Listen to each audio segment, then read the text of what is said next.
Back over here. Open stream. Fresh. Alright.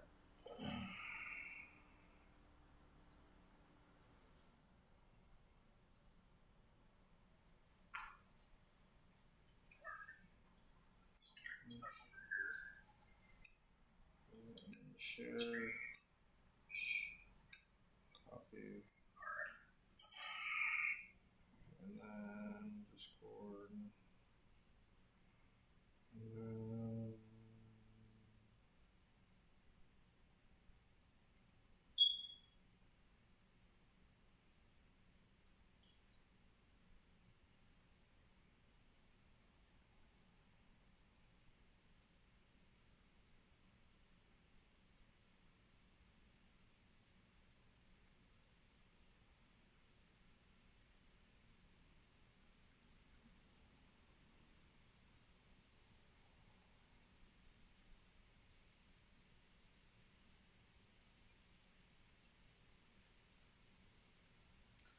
alright.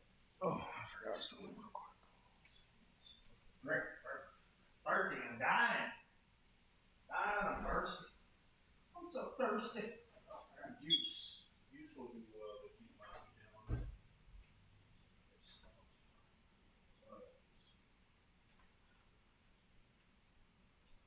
Oh.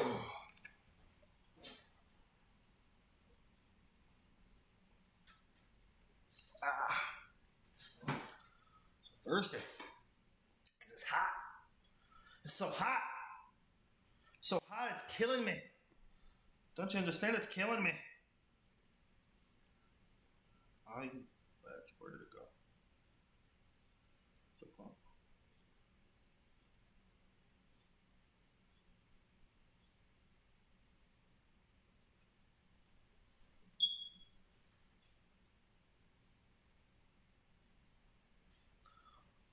Oh, come on, man. What is wrong with my phone?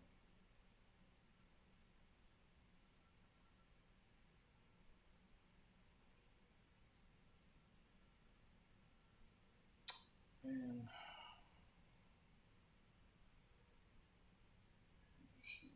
So restart this shit, I guess. Oh well. Oh well. Let's get this shit started at least. I'm not sitting here fucking doing nothing. Come on. What the fuck is wrong? Fuck is happening? There we go. Damn. I was about to have a Sean moment.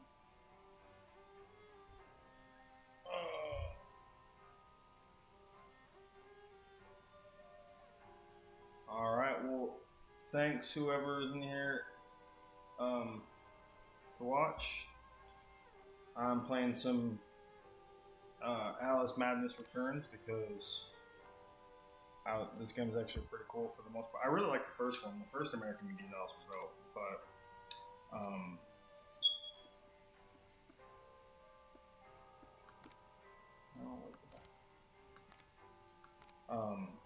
this one is fun too.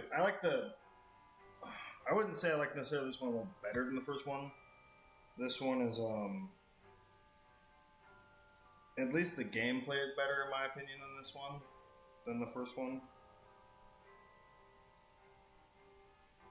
This is working now. That's weird. Anyway. Oh, god damn it. What's on? Than the first one. What's up, Sean and Adversary? Thanks you guys for tuning into my stream. While I fucking die of heat because it is so fucking hot. I actually think it's hotter outside than it is in my apartment, and I just have the windows closed and shit. But I'm fucking dying, man. This fucking sucks. What's up, Sean and Adversary? Thanks you guys for tuning into my stream. Suck my balls. While I fucking die of heat because it is so fucking hot. I actually think it's hotter outside than it is in my apartment, and I just have the windows closed and shit. But I'm fucking dying, man. This fucking sucks. I get my Bluetooth on, please? You fucking toy knocking phone ass motherfucker.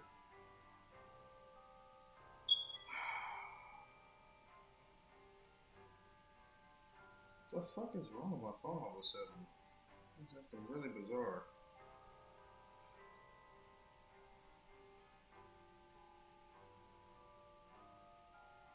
It is on.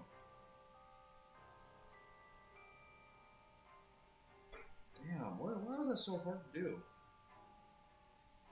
What is with my phone and being a bitch?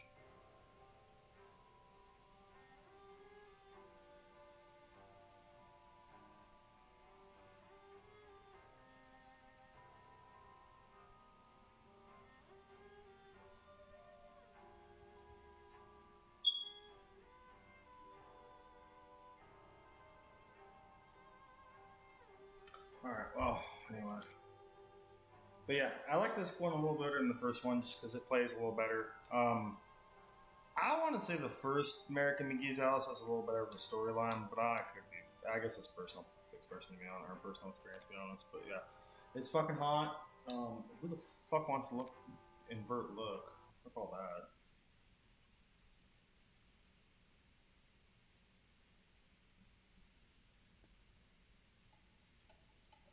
My phone fucking like hot.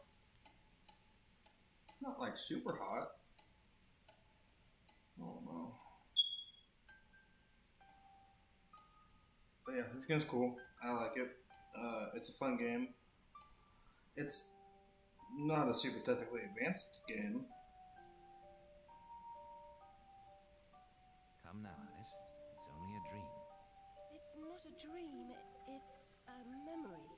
And it makes me But yeah, it's decent. Now. But the game, the actual gameplay is a little better than the first one, just because it's a little smoother. The first one was kind of clunky. Relax. I'm in hell. Forget it. Abandon that. Oh. memory. It's unproductive. Go to Wonderland. I can't. I'm trapped. My past. But yeah, I'm very much still alive, and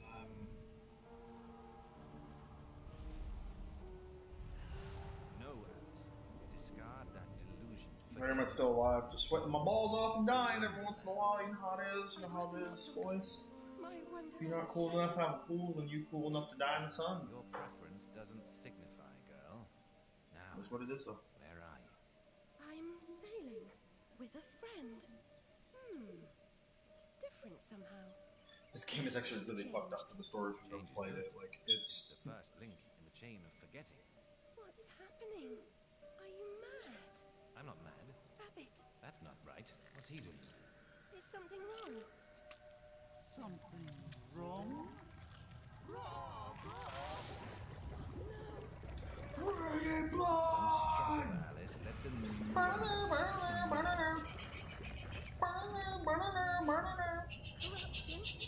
It's killing me. Where's Pat when you need him? Wonderland is destroyed.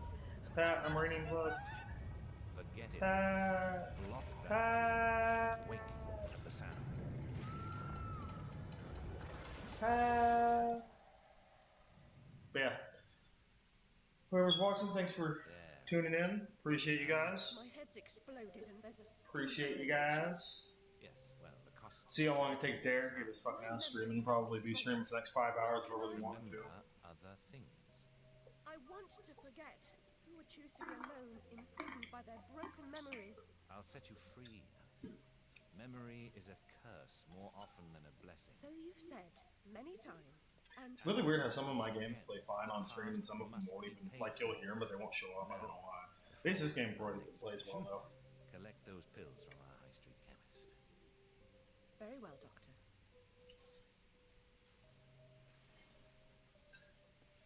I also got Brutal Legend. I would love to play that game on stream, but that game has so much copyrighted music in that game that it would be fucking. I'd have my channel taken down. I was hung for killing Every other song in that game is a fucking. Actually, just about every song in the game is a fucking copyrighted song. So The past is dead. cool game though. It's different, but it's cool. Fire in the bowl. If you got them, smoke them.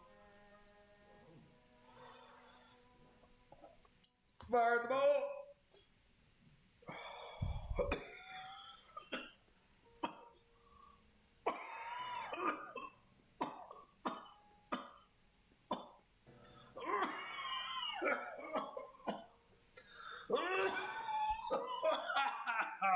Oh Lord. Oh Lord.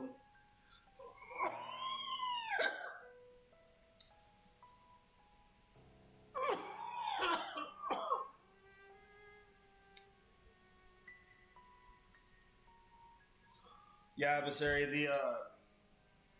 The first game, American McGee's Alice, was a retelling of Alice in Wonderland, to an extent by Your room? American McGee, which I don't think was the guy's actual name, but I could be wrong. But The door. yeah, it was like a retelling of Alice, and like, oops, in the game, it turns out Alice had she had come back from Wonderland and she'd been telling people about it, and then like her house burns down or something, Deserve my bitter tears. and her parents are dead. And I can't remember where that pertains in the first game. I can't remember if it's like after. I think it's after, because no, it is after. So she goes to Wonderland and like she comes back and she's telling people that like Terminal condition. she's telling people that about Wonderland, and they think she's crazy. I didn't. And then one day her house burns down with the parents inside, and she gets out, but her parents die, and everybody thinks that she might have done it because they think she's crazy. So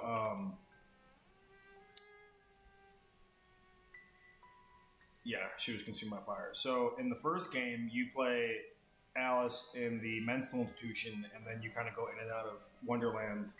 And Wonderland, because Alice's fucking mind has been so fractured by being in the mental hospital, and then being like everybody calling her crazy, and then her parents dying, and like her like kind of seeing them die or something, or seeing them like in the house. I don't remember exactly.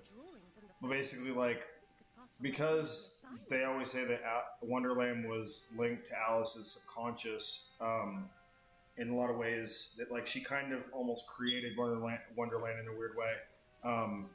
That because her mind had fractured so much that Wonderland started to change, and they called the change, I think, the corruption. I don't remember if they really called it that in the first game. The first game was made in like the fucking 90s or something for the PC. I don't actually think that I think that when you bought this game in the when you pre-ordered it, you got the first game or something. But the first game is definitely like a game of its times. Like, it's a very like kind of clunky game. It's a great story, but it's a very clunky game. This game definitely is a little bit more like visually better, and the combat's just better and shit. But overall, great story in the first one. If you can get through the gameplay. But yeah, basically, she like, I don't remember how the game ends. She definitely like fights her way out of it and wins or whatever. And then in this game, you get put in like a halfway house because you're almost orphaned now because your parents are dead and there ain't nobody to take care of you, and you don't have the money or nothing. So you get put in this like halfway house, and there are some really fucked up things that happen to Alice in this halfway house that she doesn't 100% understand until way later in the game. And that's actually part of why this game is the way it is too, is because Wonderland's kind of semi-controlled by Alice's subconscious thoughts. Then she basically all the trauma she goes through in this game, which is a lot of it, even after her house burned down and shit, there's still way worse shit that happens in this game to her that you like don't know about until later. But yeah, she basically, all her the trauma and shit started to influence Wonderland and created this thing called the corruption. And the corruption is like slowly taking over Wonderland and turning all the people into like weird versions of themselves and like creating monsters and shit. And yeah, it's a good story. I mean, if you like Alice in Wonderland at all, or like if you've ever wanted like kind of a different version, this is a cool alternative because they've never really done another one that's like this. I kind of wish they would have made like an Alice McGee's Alice like movie or something, because that would be a dope movie. But probably not, because this game's so old by now. They will never do another one. There was actually a third game planned, and it got scrapped eventually. But I think it was going to be called Alice the Asylum or something like that. Because after this game, apparently she would have gotten put back into the asylum, and then like, you know, kind of the same thing she got through into Wonderland, and it would have been all fucked up. Like she would have had to kind of fight through the asylum, but like in Wonderland. But unfortunately, the game got scrapped, so we'll never see it. But not really. Come along home and look at my pigeons. Pretty birds, like you. But at the very least, we got this game, which is cool. Our last visit cost me several pounds and got me nowhere. But yeah, good game. If it's like fucking $3 or something right now, or $1.99 on Steam. So if you haven't played it, good time to get it. Just, you know, even if you don't like it, I mean, you only wasted like $2-3 bucks, but 10 years in Rutledge Asylum wasted everyone's time. Dr. Bumby won't do better. Still hauling out her questions. The fire, her memory. I deserve consideration, don't I? Who found her new clothes? Who got her a place at Bumby? Where'd she be without me? On the streets, selling her backside. But yeah, good game. Good story. For a game like this, anyway. I know it's worth more than that. Kept her secret, haven't I? Yeah, it definitely is kind of a horror aspect to Adversary. In ways, it's not what I'd call like a horror game because it's a little bit more whimsical than that. But yeah, it definitely has some like it has some aspects of kind of a horror feel. The first one I think was visually a little darker at first or something. I don't, you know, like when you killed the card guys, you'd like literally cut them in half and blood would go all over the place. But again, it was like a game made. It was a kind of a not low budget game, but it wasn't like a AAA game or something. But it was made for like the PC back in like the 90s. So I mean, you can only expect so much. But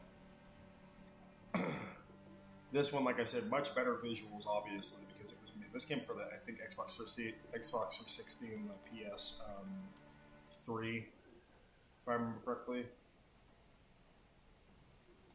So it's cool. It's a cool, you know, it came a while after too. This game was like, I think this game was like, like 10 years or something after the first one. It was a while. I don't remember exactly when this game came out. I want to say like 20, right, 10, let's say. It's not a new game by any means, but oh, I think we're about to go to Wonderland. But yeah, I would love like a kind of a cool like. I actually had so not that anybody cares. They might be watching this, but just in general, if anybody is watching, I love to write. I just do. It's one of my. I haven't done it in a while because I've been doing other things, but I love to write. I used to do it on a daily basis to kind of keep myself at it. And I used to write a lot of ideas for movies I wanted to make one day because that's kind of what my passion. It still is my passion. I'd love to make a movie, but it's a lot of fucking work and a lot of time and effort and money and shit. And I just that would be a big endeavor. But anyway, I love doing it though. I love movies. And a lot of people say that, but I'm definitely like a film fanatic for sure. And I had a movie idea at one point. I can't remember what the name of it was. I think I want to say it was like Lillian or something, or it was a girl's name for sure. It was kind of like Alice, but not Alice. And my idea was kind of a spin-off of American McGee, but not 100% because it was like it'd be like a similar start to American McGee's Alice, where like Alice herself had like come back talking of Wonderland and like people thought she was crazy, so they threw her in an asylum or something.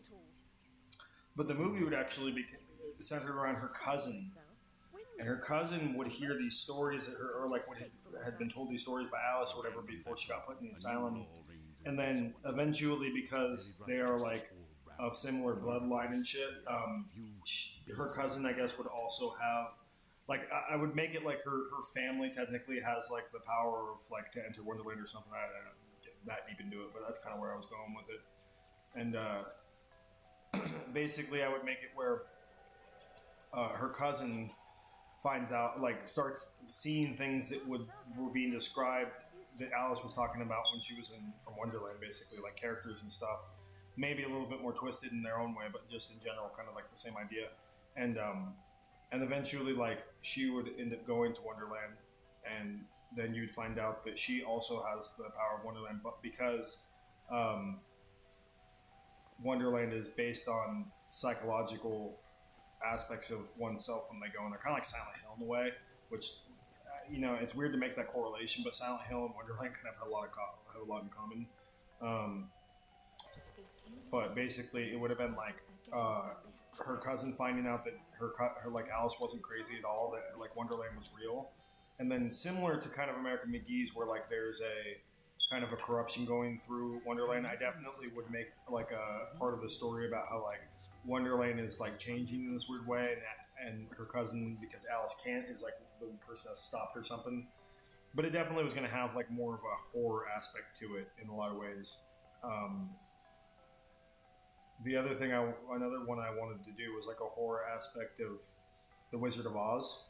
It's kind of a weird, I would almost say controversial thing to kind of think about, but yeah, I wanted to do like a horror version of The Wizard of Oz, and I wanted to do it where like basically it'd be kind of like the same story in a way where like, I mean, I don't know about tornado, but like somehow a girl gets transported to Oz, or like a place like Oz basically, and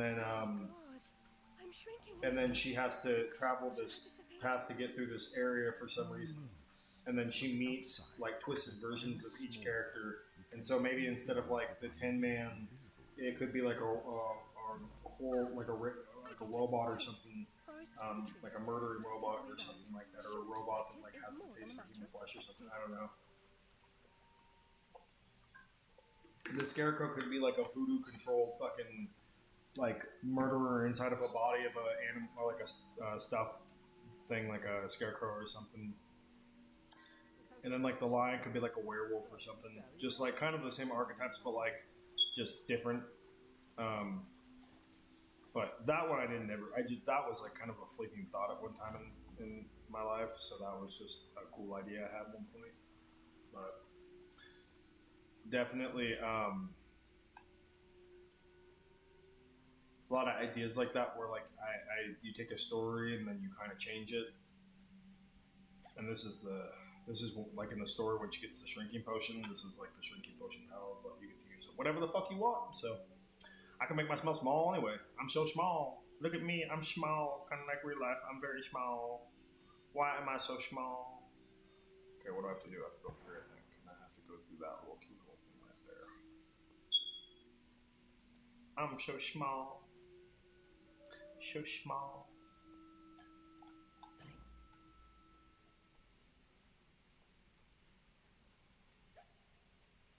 I'm so small.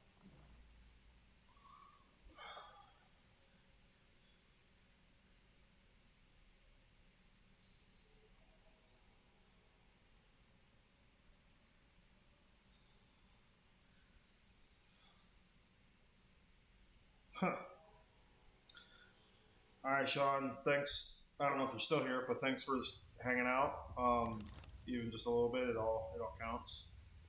But yeah, appreciate it, buddy. It was fun to play some video games with you. Always fun. But yeah, we'll see how long I stream. I mean, I don't have work tomorrow or nothing. It's not late or anything. I've only been streaming for like not even half an hour. So yeah, we'll see how long it takes before I get sick of this shit.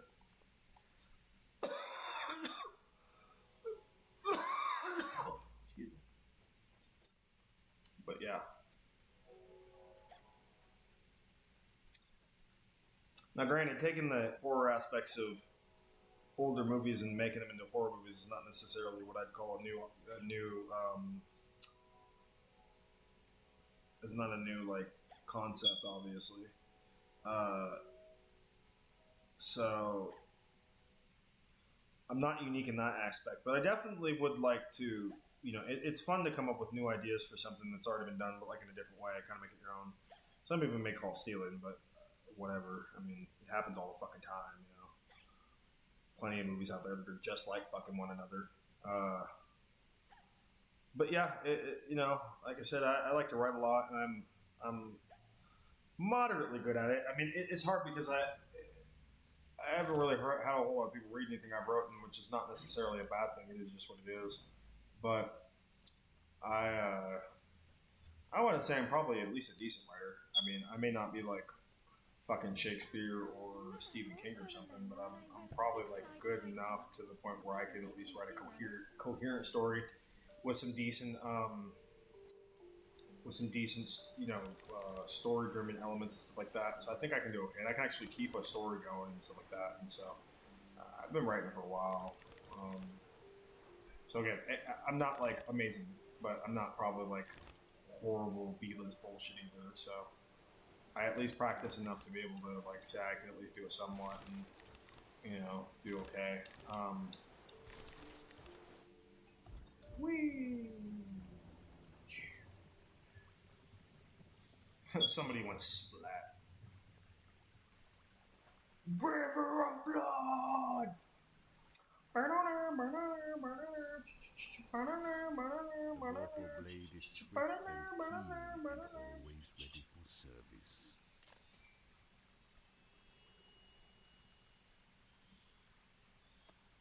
I've not come back here looking for a fight. Really? That's a pity.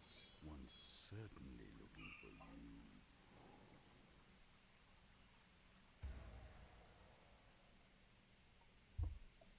The Vorpal Blade. The Vorpal Blade! Like your main weapon in the mission, or weapon in the game. It's basically like a magic kitchen knife. You just stab people with it. Whoa! See, the combat definitely is a lot better in this one because the first game's combat was fucking wonky. It was like a Resident Evil like feeling almost, but like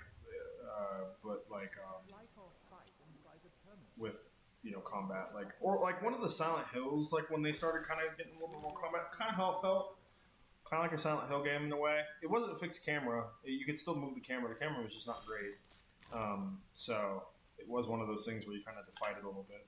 Again, I played that game for the story though. That game's story was fucking awesome, but the gameplay itself, although okay, it wasn't the easiest thing in the world to do. This gameplay is a lot fucking better. But like I said, it definitely this game came out like fucking 10 years later or something. So this game has a cool story though too. I have no issues with the story. It's just not, in my opinion, quite as good as the first one. But it definitely is a little darker than the first one. That's for sure. That's saying something.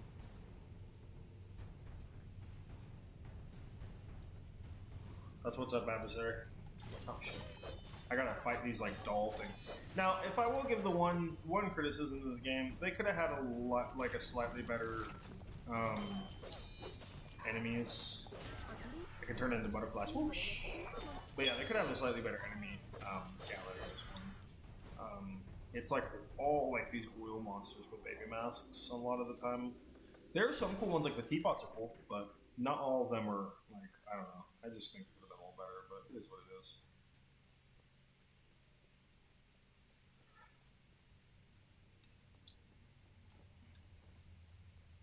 But yeah, I've never really written fan fiction before because I find that shit to be kind of cringe. Not against anybody who does it. Don't get me wrong. I don't give a fuck if people write fan fiction or not. And some shit has been great fan fiction that has turned into actual shit. And then some shit has not been good fiction, like the fucking whole what is that called? Grey's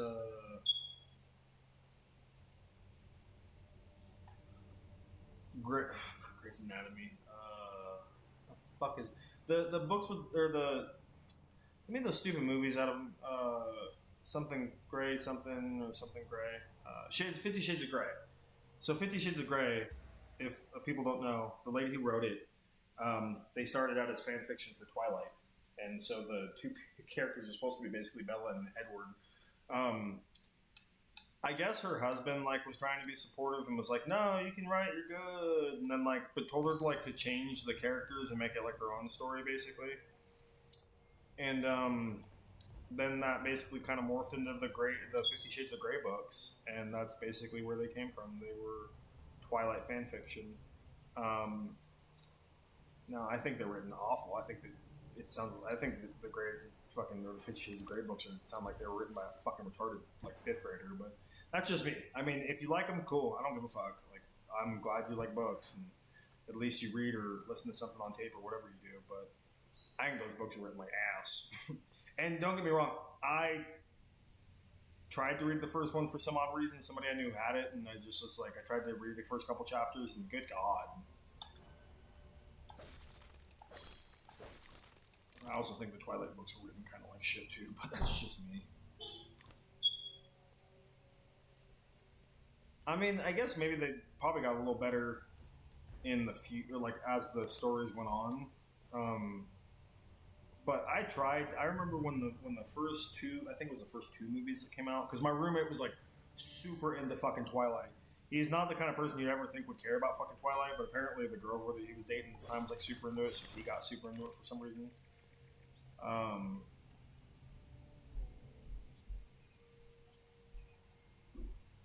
Yeah, I agree, Adversary. But yeah, my roommate was like really into Twilight for some reason because of his girlfriend, and he actually genuinely, like, he wasn't into it just for her. He genuinely was like into fucking Twilight. He read like all of the books, and this was a motherfucker who could barely read. Like, I swear to God, when we were younger, and like, I think we met in like when I was in like middle school or something, or maybe slightly before that. But anyway, like, let's say if I was in middle school and we were not exactly the same age. He's a little younger than me, but just in general, like, let's say if we were both the same age and he was in middle school, this motherfucker would read it like a 4th grade reading level or something, if that's what the case was. It's you again, Alice. Yeah, he couldn't really read that well, but for some reason, somehow, he made it all the way through every fucking Twilight book there was. He read them all. Which, again, no shame. I mean, cool, I'm glad he was able to read some in his fucking life. But just in general, like, yeah, he couldn't barely read, but he read all those fucking books, and he loved them. He absolutely fucking loved them. I don't know what it was, but he did. And, yeah, so again, nothing against him. It just I was like, I don't know, it just didn't seem like something was right about that, because he just didn't seem like that type of person. But yeah, I tried, but anyway, when I think the second movie came out or something, kind of Twilight craze, I was at my grandpa's house for a while, and I needed something to do, so I started listening to like books on tape, basically, or not books on tape, but like audiobooks, basically. You can find like a lot of free ones on YouTube. And so I could find, I mean, if you just Google them, sometimes they'll have them on free on YouTube, so you can listen to them. And I tried listening to the first book to see what all the fuss was about. Like, I really gave it a college try. I got probably like halfway through the whole book as far as like the audiobook goes.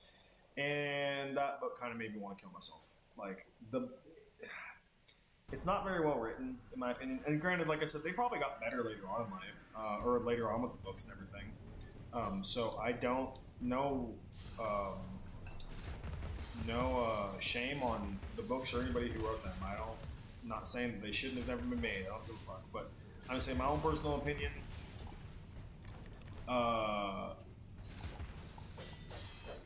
They were not written very well. But the real reason why I didn't like the book was because fucking the main chick Bella is just so insufferable. Dude. Like, and I guess, you know, when you read the book, if you ever actually read the book or any parts of the first book or anything like that, like, Kristen Stewart was kind of a dead-on for that role, because they're both so bland as people, and, like, Kristen Stewart is one of the most bland people in the fucking world. She's made fun of it all the time for, like, her weird, like, bland acting style, but, like, dude, she is, if you ever read Twilight, and you read Bella, and you saw Kristen Stewart, it's like, dude, exactly the same fucking person. Like, that part was made for her. I mean, and the reason why I say what I say is because there is a part in that book where, and this is just one part, by the way, but there's a part in that book where she runs, like, off into the woods for some reason. I don't remember exactly why. She gets mad at something and runs in the woods. And she literally, like, curls up into a ball on, like, the ground of the forest. In this, like, not like in a tree, but like there's like roots that kind of made a circle or whatever. And she literally just like crawls into a ball in the circle of this forest and like cries and whines for like 3 chapters, dude. I was like, I got to that point, basically couldn't finish it. I was like, I'm done. This is just this. And I know the books aren't written for me. Don't get me wrong. I'm not saying that like I don't remember what age I was at the time, but I was obviously younger than you know.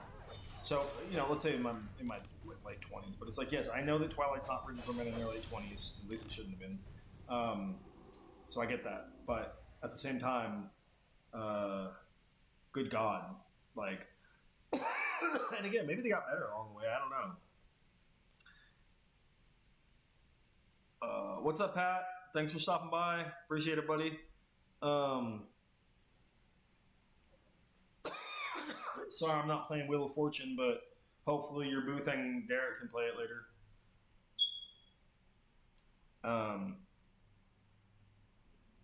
But yeah, that's my rant about Twilight in the books. The movies were, I guess, better than the books in some way, but I didn't really watch all the movies. I think I saw like 2, and only parts of it because I didn't really give a fuck. But yeah, interesting. I mean, the phenomenon that it was in itself was interesting. But yeah, I mean, those didn't start out as fan fiction or anything. That'd be funny if fuck if it did. But no, they didn't. That was just a genuine person writing a fan or a book about werewolves and vampires and banging humans. And it gave Robert Patterson his best role he's ever had, even though he's a much better actor than people give him credit for. But he keeps getting tied to that fucking movie because he was young. That's always one of the fucked up things when you make a movie like Twilight. When you're somebody like Robert Patterson, like you're not like fresh to acting, but you're pretty still green around the gills. I'm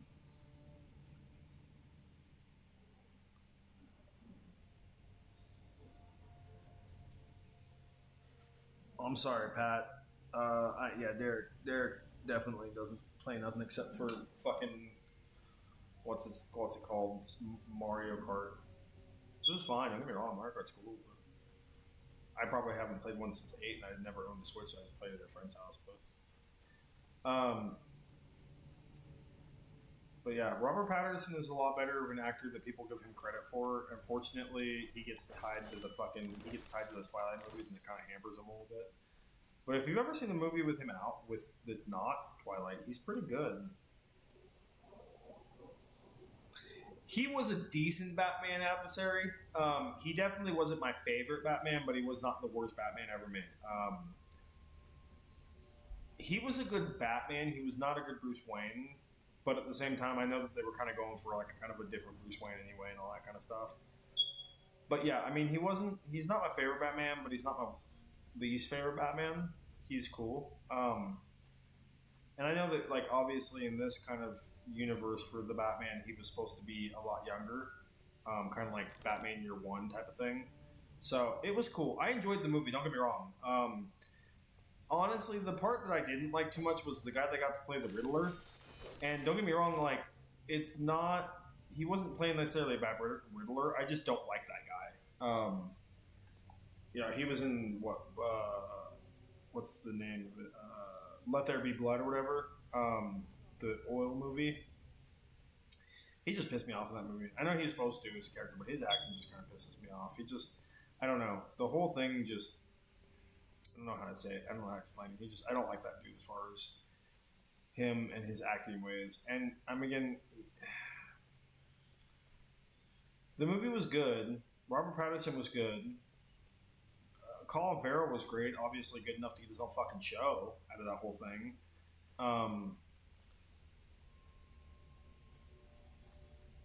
But yeah, he the Riddler could have been done better in a lot of ways, in my opinion. So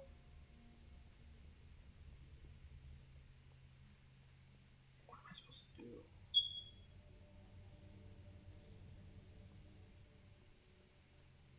Maybe I have to go back to the house now because the pig flew that way, or the pig nose. But yeah, it was a cool movie. Just the Riddler and like that whole thing, and the guy who played him, wasn't my favorite. If they did a better... Well, that is true, adversary. I definitely agree that in that aspect. And again, it definitely was like a Batman Year One type of deal, where he was like brand new to being a detective in Batman and stuff like that, kind of in a way. So yeah, I mean, I'm not saying, like I said, I'm not saying the movie was bad or anything, and it was definitely a decent watch, and there was a lot of good parts in it. It just the part with the Riddler just bugged me. I don't know why it was. It was just once the ending of the movie just could have been a lot better, I guess, in my opinion. He just kind of gives himself up. He's like, ah, smart as you, cool, I'm done. And then his that rant he had at the very end when he's in the Arkham or whatever, or where it was supposed to be. Just, I don't know. I know a lot of people weren't very happy that Joker was shown in it in that deleted scene or whatever, because they don't want the Joker to be in the movie because he always kind of takes center stage when it comes to Batman's roles, which makes sense. But yeah, other than that though, I mean, like I said, cool movie. I enjoyed it. It definitely was. It was a lot better than some Batman movies. I mean, there's been some shit Batman movies made. Don't get me wrong. I don't. I'm always happy to see a good superhero movie when they do it right, and especially with something like Batman. Yeah, Penguin. Well, Penguin was probably the best part of the movie outside of Batman himself, just because of how well that Colin Farrell did with that fucking role. I mean, he crushed it. But Colin Farrell's a good actor too. He's very underrated because, again, he's done some movies in the past that just didn't do too well, and he does get kind of typecast in a way. But I think if you put him in the right role, he does a really good job.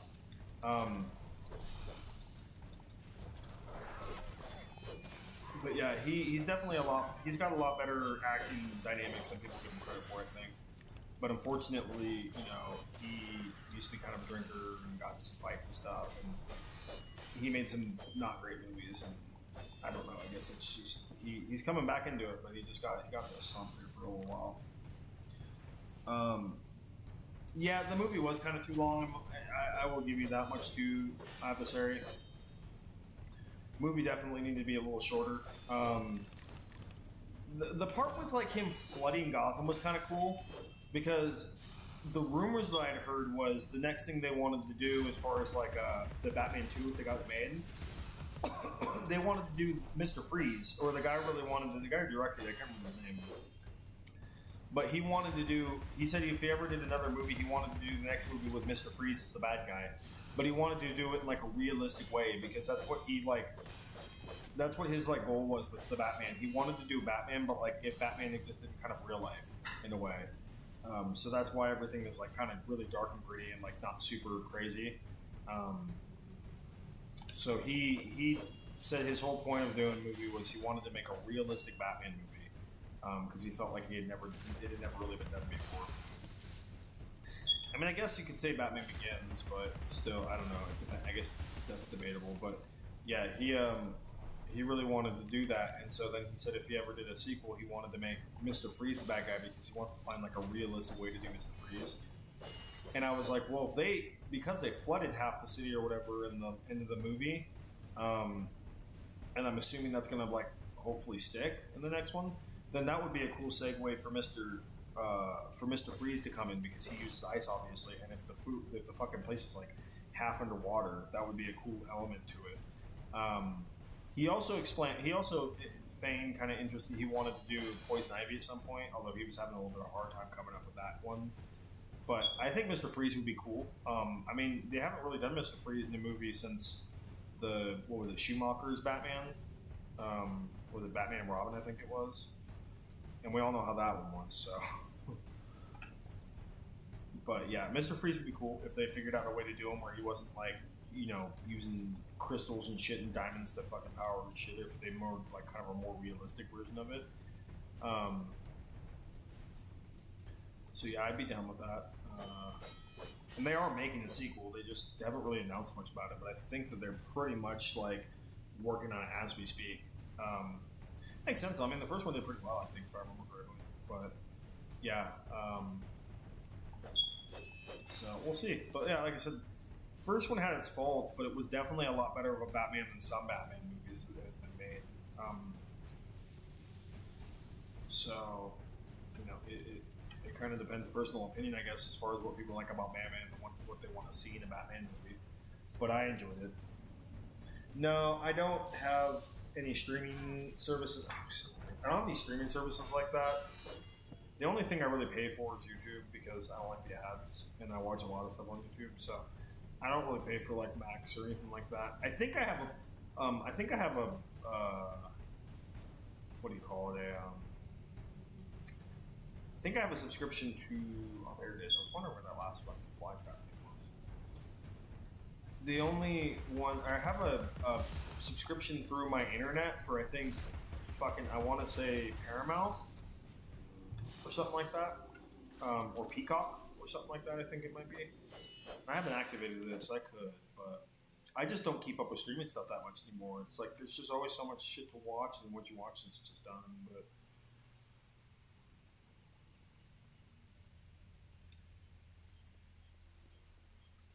But yeah, I saw. I didn't see it, but yeah, my coworker watched the Penguin show, and she said it was really good. I haven't watched it, so I can't tell you if it's true or not. But she said it was good, so I'm gonna say it's probably decent in the very least because she's a little hard to please when it comes to stuff like that. So, so it was a decent show apparently, which I'm happy about because again the dude's great as Penguin, and I mean, you know, it's hard to get a Penguin. We've only had Danny DeVito, which Danny DeVito was an awesome Penguin. Don't get me wrong. If the movie wasn't quite so like slightly campy and just the way that what's his name? I'm blanking his name.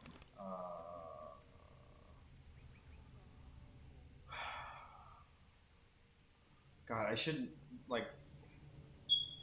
Anyway, the guy who did Edward Scissorhands and shit, who did Batman and Batman Returns. That's the only Batman Returns was the only movie we ever got a Penguin in. And although Danny DeVito was probably the most common accurate Penguin that there could have been because just his stature and kind of built like the Penguin anyway, and Penguin is very short in the comics, just in general. I think he's like fucking like 5 foot or something. He's small, not a midget, but he's small, small kind of fat dude. But yeah, anyway. Danny DeVito, awesome Penguin. I mean, that's what a lot of people still remember about Batman Returns as Penguin, and obviously Michelle Pfeiffer's Catwoman.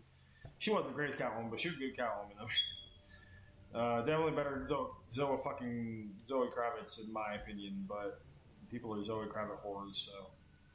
I don't really see that much about her. Like, I don't know. I mean, she's pretty, don't get me wrong. I mean, she's not like the most prettiest fucking girl in Hollywood or anything, but she's pretty at the very least. But I don't know. I mean, I guess it's to just kind of each his own as far as like the actual acting of it all, because I don't really feel like Zoe Kravitz is all that great of an actress, to be honest, in my opinion. But I could be wrong.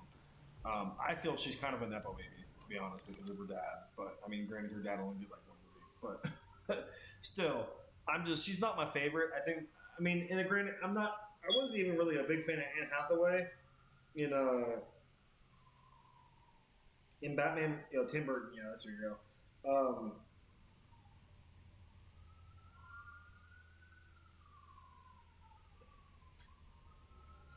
Well, Adversary, I think there was a reason behind why they didn't really mention the Batman all that much, and I think there was like some type of licensing issue where I think they could make a show about the Penguin, but I don't know if they could include Batman like hardly at all or something. There was some legal kind of issue about it, I think, if I remember correctly. I think that's why. I kind of agree. It is stupid, but kind of like with Kraven the Hunter and fucking like not really ever mentioning fucking Peter Parker, there was some reason why they couldn't because of licensing bullshit or something. So Returns is definitely. I mean, don't get me wrong. I like Batman, the first one by Tim Burton. I mean, obviously, fucking Nicholson as Joker is just peak. He's not the greatest Joker, but he's the greatest Joker for the Joker he was. Put it that way, because he was definitely more of the like comic Joker in those movies, whereas obviously Ledger was like more of the hardcore like crazy Joker. So definitely a version of their times. Don't get me wrong. But yeah, I love Jack Nicholson as Joker just because he has that, like, he already has that kind of, like, slightly insane kind of notion about him. And Jack Nicholson is one of my favorite actors, and just in general of life. I mean, granted, he's not the nicest person in the world, but goddamn, that dude is fucking hilarious, like through and through.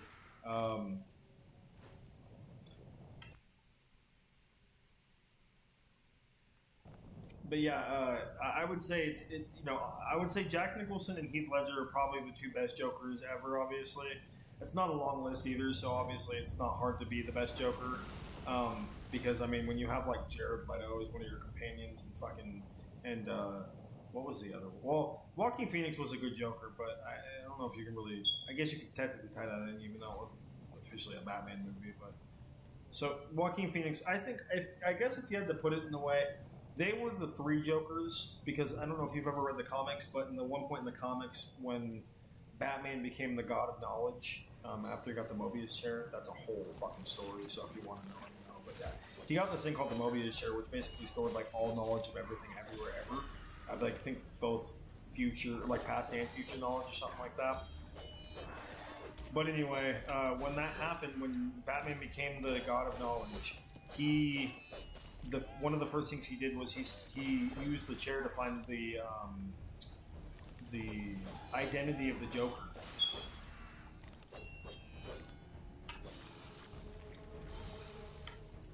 Well, that's kind of what I mean. Joker was supposed to be a scary person. He was not supposed to be nice. He's insane, but he's always been like a clown. So I mean, he tries to play the part of it, but again, it kind of depends on what aspect of the Joker or what story that if you consider him ever having a canon story. Because technically in DC, the most canon, although not entirely canon, remember, I don't think it's exactly canon, but probably the most accepted origin story of the Joker is the Killing Joke, and that's the one where he's the comedian and he's in debt to the mob or something like that, and so he has to go and do a heist with them or something like that, and they force him to dress up as the Red Hood, and then because of that, he fell in the process of fighting Batman. He fell into the vat of chemicals, and then when he came out, he was the Joker, and that's probably the most widely accepted version of origin of the Joker if he had one. Now, again, I don't know if they've ever actually confirmed that that's exactly the fucking. I don't know if it's exactly the preferred origin of DC itself, but definitely like the most canonical, if there was a canonical, because they've never really wanted to give Joker a backstory because they like the mystery of it. They just want kind of Joker to be a mystery to everybody, which I understand too. Don't get me wrong. But yeah, they've always kind of kept Joker as a kind of an enigmatic character mystery because they don't want people to know about him or we kind of lose some of his mystery. But yeah, three Jokers, and if you look at the three Jokers, that's basically Jack Nicholson, Heath Ledger, and Joaquin Phoenix, basically. In my opinion, anyway.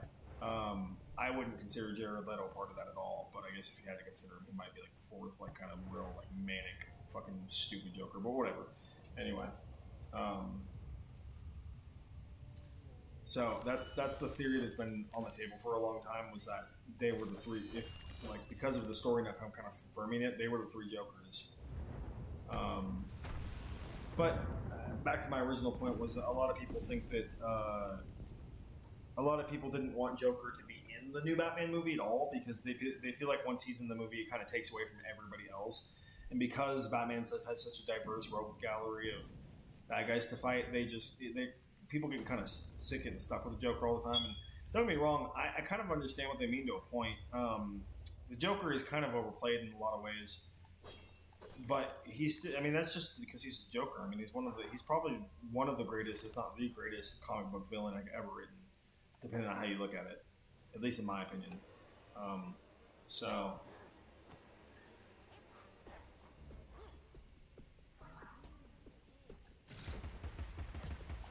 yeah, so now when that leaked scene from the Batman movie came out and he had the Joker in it, and you didn't really see him. He was all supposed to be all deformed and shit. People were not very happy because they were like, "No, don't put him in the fucking movie. It's gonna just turn into Joker movie again and all this shit." But I kind of see where they're going with it to a certain extent. But again, granted, that was kind of a leak scene, so I don't know if I don't know if he's officially in the movie or not. But there's a lot of villains that you could definitely do with Batman outside of Joker. Now, I've also heard that outside of Mr. Freeze, there is talks that if they don't do Mr. Freeze, they wanted to do Clayface. And Clayface would be fucking dope because he's never been in the movie before. And so he would be cool to have in the fucking movie. As long as you did him right, I mean, you'd have to put some kind of you'd have to put some kind of reason on why he's able to do what he does without being too crazy about it. But at the same time, you can say he's a clay monster. Oh. But no, Clayface would be fucking amazing if they could do him right. Now, granted, will they probably ever do like a dual movie? Probably not. It's really hard to have like multiple bad guys in a movie like that. So if they did one, they probably wouldn't do the other one. But I'd be happy with Mr. Freeze or Clayface. They're both great characters in my opinion. I mean, Clayface is one of my favorite. He's not the most in-depth character in the world, but he's definitely one of my favorite Batman villains just because of the fact that he's so unique. I mean, he's a fucking clay monster. I mean, how many things do you see like that? And he can change his fucking physical feature and like stuff to match to like imitate anybody. And he can make like weapons. I mean, he's basically like Carnage, but like DC, without being like super crazy and not being an alien. But yeah, those would be cool movies. Though there are two bad guys to do for like a next Batman movie. But we'll see if they ever actually do it. I'd also be down for them changing out Catwoman because I don't really like Zoe Kravitz, but that's just me. And if they did another movie with her, whatever, I don't really give a fucking long run. But just in general, like, it'd be cool if they, somebody a little better, but whatever. They probably will keep her if she's going to be in the first one, but whatever.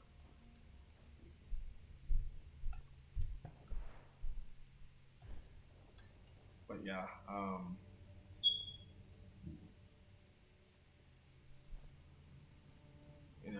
Batman movies are an interesting. Oops,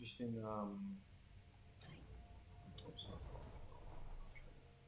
But yeah, Batman movies are an interesting thing because there's been so many of them without people realizing it, and they are all like so different. I mean, there's been so many different directors to do Batman. It's just kind of crazy. And I mean, in all the different ways, it's interesting on the aspects that they've covered of them. For just in general,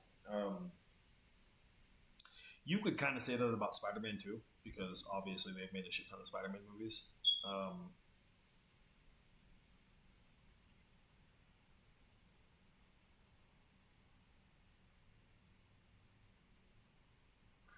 Yeah, I mean, Clayface show would be cool if they did it right. I'd be down for that. I mean, I'd love to see him in the movie, but either way, I mean, depends on how they do it. So, I mean, I guess we'll see, But yeah, Clayface definitely he's one of the more underrated bad guys of Batman for sure, and definitely one of my favorite characters as far as like rogue gallery worth of bad guys. But he has so many. I mean, there's so many. I mean, fucking what's her name is pretty cool. Poison Ivy is pretty cool. Mad Hatter would be another cool one. Mad Hatter's an interesting. Mad Hatter's always been an interesting character to me. He's not a super complex character, but he's just, I don't know, something about just this character has always been interesting to me about like the mind control and the obsession with Alice in Wonderland and shit. And I mean, it's like they could always do like a live action Mask of the Phantasm movie. That would be a cool fucking movie too. I mean, Mask of the Phantasm was like the first animated Batman movie, I think, if I remember correctly, or at least the first like feature length one. And that was a cool movie.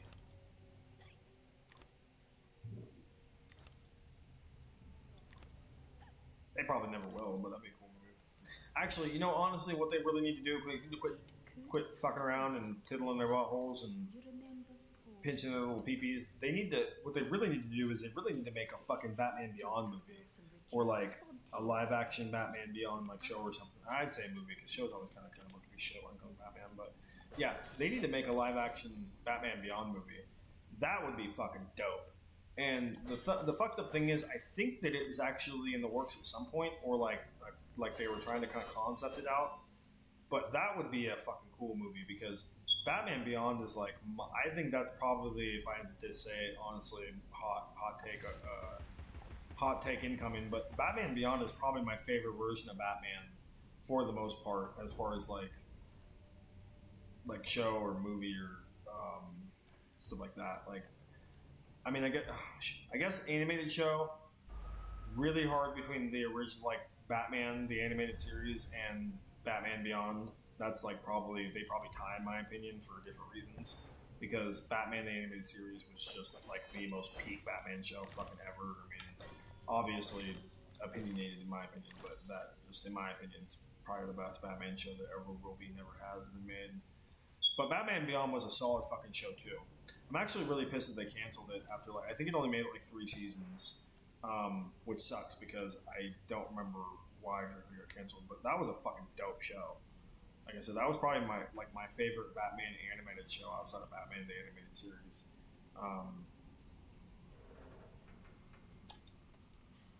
So I always had a soft spot for Batman Beyond. I think it's an awesome idea of Batman in the future and not Bruce Wayne, but Terry McGinnis. Now, granted, you get to the end of it where they're like, he's just a clone of Bruce Wayne. I'm like, okay, well that was kind of stupid, and I mean it kind of makes a lot of sense later on. But just in general, like the idea of Batman, like a Batman in the future with like all the future tech and shit, and then also fighting like new bad guys or like the bad guys that Batman used to fight, but they're hella old. The Hatter's domain, almost as I remember it. But yeah, I always loved Batman Beyond. That was a cool show. Much has changed since your last visit. Also liked Timothy says change is constructive. I kind of like the Batman, the show, but the one with like the. It certainly means No, I'm not gonna say this is technically. I'm not gonna say I'm right on this one, but he knows more about different. I always felt like Batman or the Batman, the Joker version or the Joker in that movie or in that show. Randomly lethal and I don't know if he was supposed to be black or something because they definitely like kind of I don't know with like the dreadlocks and the way he talked to each other. I think if I remember, he was actually supposed to be black. But, and it's cool. If they want to make a black Joker, I'm down. I just don't. I never really got the whole point of the way that Joker was done in that movie. But cool show, or also cool show. But yeah, like I said, Batman Beyond or Batman the Animated Series. Those are like the two. I've made more graceful entrances. Those are like my 2 favorite Batman animated shows. Is definitely the Batman animated series and Batman Beyond. Batman Beyond would be a dope fucking movie though. I want to say show too, but I think the movie would be better for it. Now I don't know what they would do for a movie. I mean, hopefully they'd be a movie they could make a couple like sequels to, but at the same time, I don't know. But yeah, cool idea. And I'd love if they ever did it. They probably don't. Well, we'll see. A Batman Beyond game though, like a proper Batman Beyond game would be fucking dope. I mean, a lot of them were fucking like Game Boy titles back in the day, or like I think they had one for PlayStation that was pretty bad. Nothing wrong with Game Boy, nothing wrong. But I would love to have like an actual like Batman Beyond game, maybe in like the kind of the vein of like the Arkham games, but like Batman Beyond style. Now, granted, you get to wear a Batman Beyond suit in the game in Arkham Knight, but it wasn't exactly the same suit from the show or whatever. But you know, it was one of them. I guess what do I have to do for this file?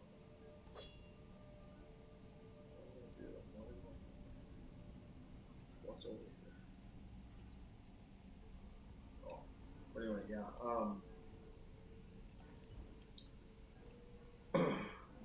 Like I said, would be a very cool. Batman Beyond would be a very cool video game at the very least, I guess. lot you can do with it. Obviously, with like the camo and the boots, you could like fly around, kind of like actually fly instead of just the cape or whatever. All like the gadgets and shit, like the hearing, fucking you could put your fingers on glass and hear people, and like just yeah, he had a lot of cool suit shit, and the show was cool. But like I said, I doubt we'll ever actually get any kind of version of that live action, but it would be an interesting thing to happen. But yeah, like I said, I think the one other person you could probably say that to about, like, for as far as the movies go, or the amount of movies, is probably Spider-Man. I mean, they've had like what? They've had 8 movies of Spider-Man, I think, altogether. If you count the 3 Garfield, or 3 Tobey, 2 Garfield, and 3 Holland, with like a 4th movie for Holland on the way. Apparently going to break the curse of Spider-Man. So he's going to get the 4th one to get a 4th movie, and Tobey and Garfield are going to silently be pissed, but at the same time root for him because they want him to succeed, but they're pissed that they never got a fucking. Well, Tobey never got a 4th movie. Andrew never got a fucking 3rd movie. At the same time, though, it's not anybody's fault that they kind of fucked up the Amazing Spider-Man 2.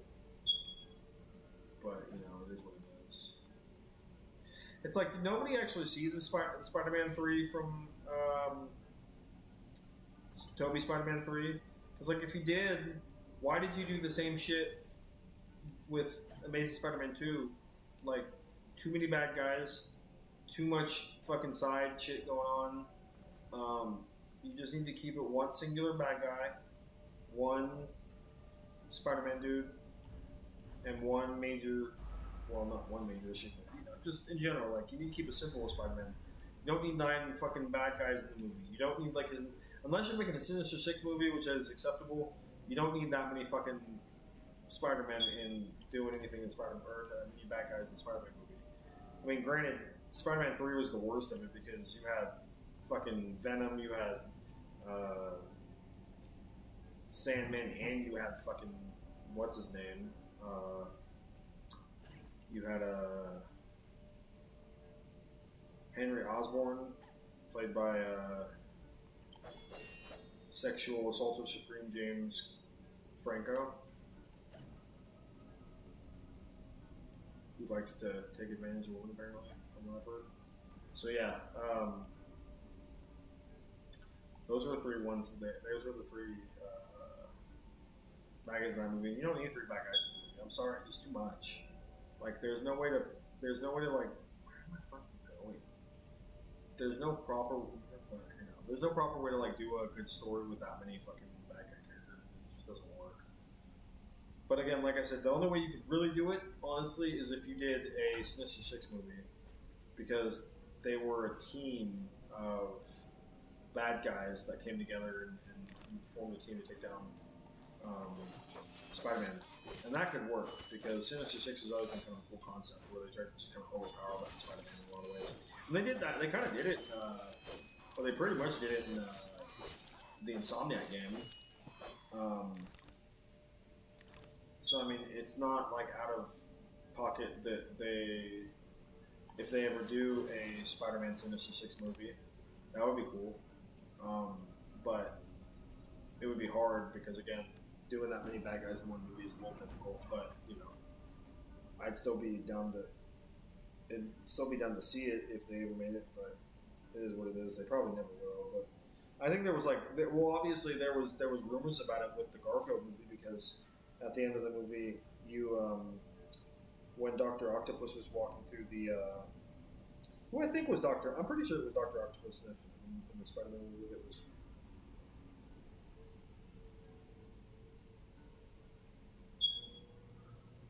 Yeah, that's true. He was in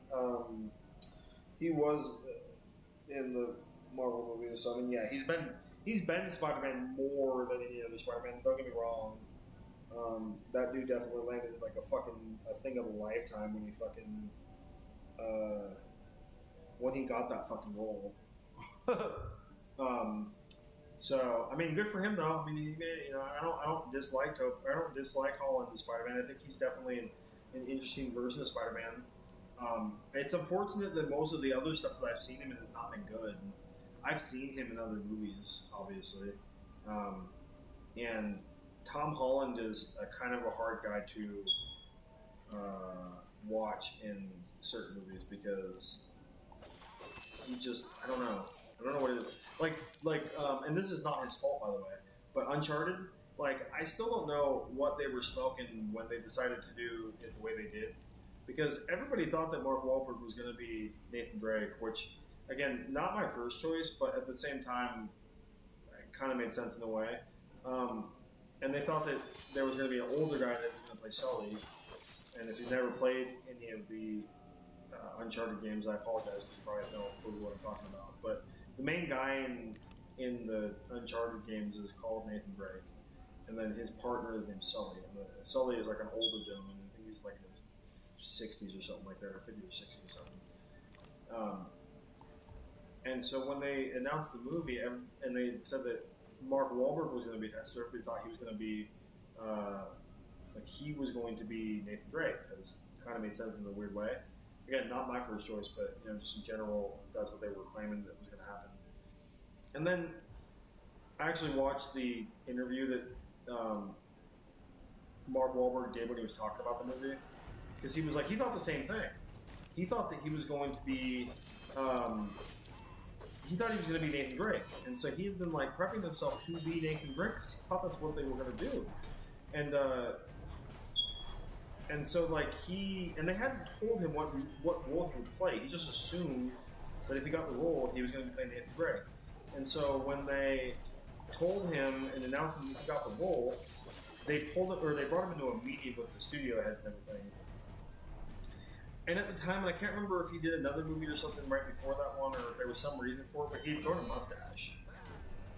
And he figured that if he got the part, he was going to have to shave his mustache and his beard and shit, kind of be a little more clean shaven, because Nathan Drake is more clean shaven just in general. And so he was like, okay, and so he's fully prepared to do it, obviously, because he's like, fuck, I'm in a cool role, I'm going to get it, and if they ask me to shave my mustache, I will. And so he went in fully expecting them to he was going to have to shave his beard and his mustache off. And then he gets a call from his agent, and he says, hey, do I need to shave? And the agent was like, no, you're good. In fact, they actually want you to keep the mustache. And he was like, that's weird, but okay. And then I guess when he got into the meeting, there was something about it that like kind of sent off the spider sense. Kind of ironic that I'm using that because Tom Holland, but yeah, kind of sent off his like sixth sense about things. And he was like, and he like he said it just clicked for him all of a sudden. He was like, oh, I'm not playing Nathan Drake. I'm gonna be the old guy. And then like he was like, admittedly, I was kind of disappointed. I thought I was gonna be Nathan Drake. They got me to play Sully. What the fuck? Has like anybody played this game? Sully's hella old. Like, so, but he was still happy to like be in the movie. But yeah, he even didn't know that like he wasn't going to be Nathan Drake until he just knew that he wasn't going to be Nathan Drake. So I always thought that was kind of a funny story for just in general. I mean, the movie was kind of mid. I wouldn't say it was horrible, but it definitely wasn't great. And there definitely been better video game movies, but there have been worse video game movies too. So it was a cool. It was a cool movie. Great attempt, and again, not a bad video game movie, just in general. But the casting was just really fucking weird. And granted, is that like the first time that I've ever had a weird casting? No, but it is what it is. It's always one that I kind of think of when I think of weird casting. Now, granted, would the movie have been better with just Mark Wahlberg and somebody else? I don't know. Probably, maybe not. Who knows? But and again, not everything that Mark Wahlberg has ever done in his acting career is good. I'm not saying that either. I'm also not saying Mark Wahlberg is a good person, because the dude did some fucked up shit when he was younger, but it is what it is as well. So, where am I at? I guess I jumped down there, so I'm going to have to jump down here. So, I have to do this. So yeah, interesting casting. I just don't understand why they did why they had to have Tom. Well, I know why they had Holland in the movie because he was so big from Spider-Man that they wanted him in there because they thought that he was going to draw people to see the movie, and it just didn't work that well. So the movie still didn't do very well, and Tom Holland was not that great in the movie, to be honest. He wasn't bad, but he wasn't great, and so it was just one of those things. They will probably never make another Uncharted movie, unfortunately. So, unless it's like they wait like 50 years and then they make it because it's like nostalgic or something. I don't know, but they definitely, I don't think will make one anytime soon anyway. So, fuck, I got fucked up. I hope they. I don't know where they're gonna put me though. Fuck, they put me here. How do I get back now? I gotta jump on something. I gotta jump on this thing.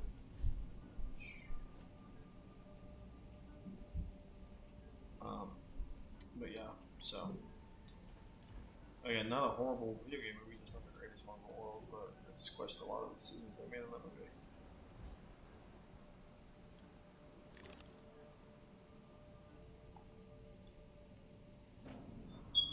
So, it is what it is, though. Oh, actually, it reminds me of the other movie that I always think of when I think of bad casting is the Borderlands movie. Now, did I ever think the Borderlands movie is going to be great? Probably not, per se. Kind of depends on what they were going to do with it. I was assuming it might have been a lot worse than it was, surprisingly. But at the same time, the casting of Borderlands should be some kind of like psychological fucking study of how the fuck not to cast a movie, because that there was only like one person in that whole movie that was cast right, and that was the big buff dude that played Krieg, who actually I think is a real wrestler, possibly a luchador if I remember correctly. But all of his lines were 80-yard over because he didn't have the voice that they wanted for Krieg, so they had somebody else obviously say his lines. God damn it! What am I supposed to do? But anyway, they his look was amazing. I mean, they couldn't have probably done a better job for the look of Krieg because he looked just like the game, and good casting as far as the look of it goes. He sounded fine because again, there was another guy doing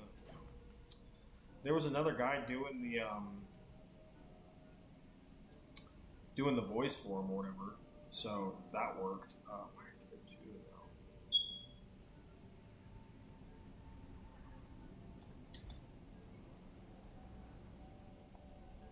But yeah, Krieg was cool. And then the girl that they got to play Tina, although not the greatest, she was not, comparatively to everybody else, she was not that bad. Some people found her really annoying, but I didn't. I mean, it wasn't horrible. It could have been a lot better, but it wasn't like the worst cast in the world. It was like they didn't cast like fucking Kristen Stewart or something. But everybody else in that game, everybody else in that fucking movie was just casted so fucking horribly that whoever casted them should be.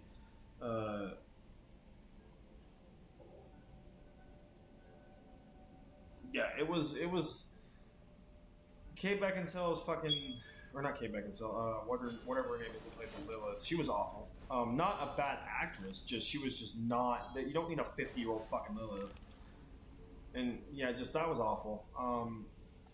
Kevin Hart as Roland. Who the fuck was smoking crack when they thought of that? The dude is not funny anymore. He's not big anymore, and he just that doesn't make any fucking sense. I mean, who wants a fucking 5'2" Roland?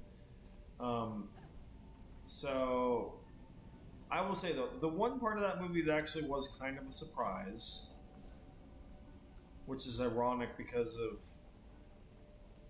what character he played, and I'll say why. But the Jack Black is Claptrap. Now, granted, his voice was synthesized as all hell, and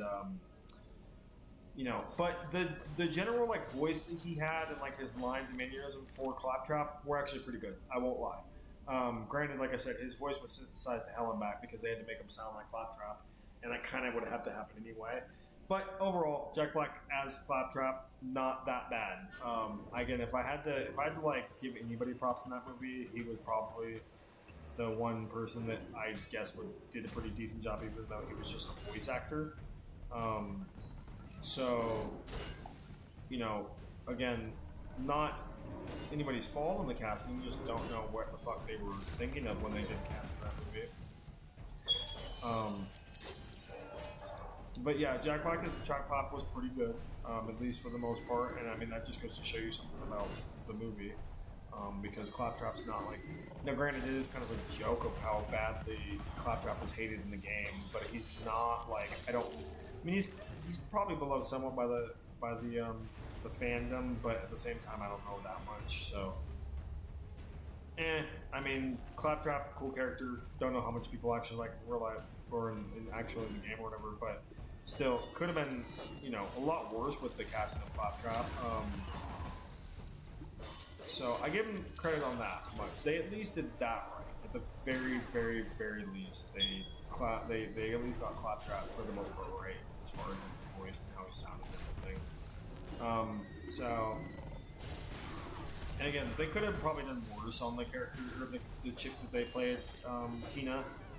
But, you know, it is what it is. I mean, I've seen worse for sure. Funny thing though, in that movie, so I didn't know I've never heard of the girl who played Tina.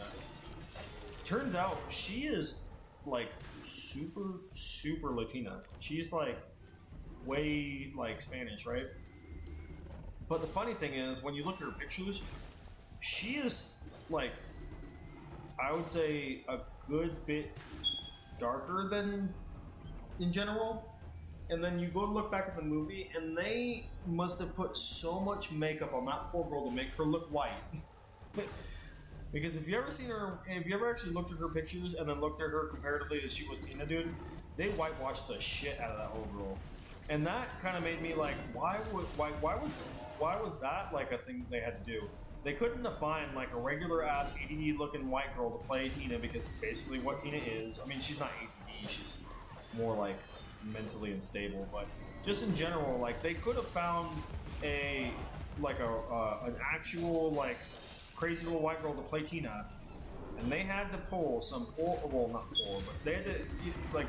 And I'm not saying that like a Mexican couldn't play Tina or anything. Don't get me wrong. I'm not like, this isn't necessarily about the race per se, but it was the fact that they had to take a girl who was super Latina and they had to paint that little girl white just to make her have the part. It just seemed kind of weird to me, in my opinion, and not in like a way that's like against the girl who played them. It's more of against like the idea of the casting of why the fuck would you do that? Because I almost feel like that's a little disrespectful for the girl to put her in a cast for a role and then to basically like paint her white to make her look like she's a little white girl or something. I don't know. It just seemed weird. I mean, it's the same thing if they would never obviously do this, but the same thing if they tried to take a little white girl, paint her black, and try to pass her off as a black chick. Like, that'd be horrible too.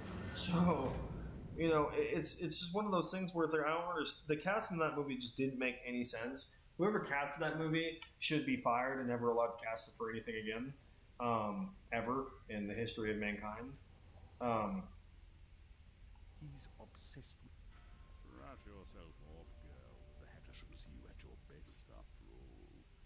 So it's like, I don't know. I don't understand what the fuck. Who was smoking crack when they decided to make a game make a movie of Borderlands and then cast it so fucking horribly.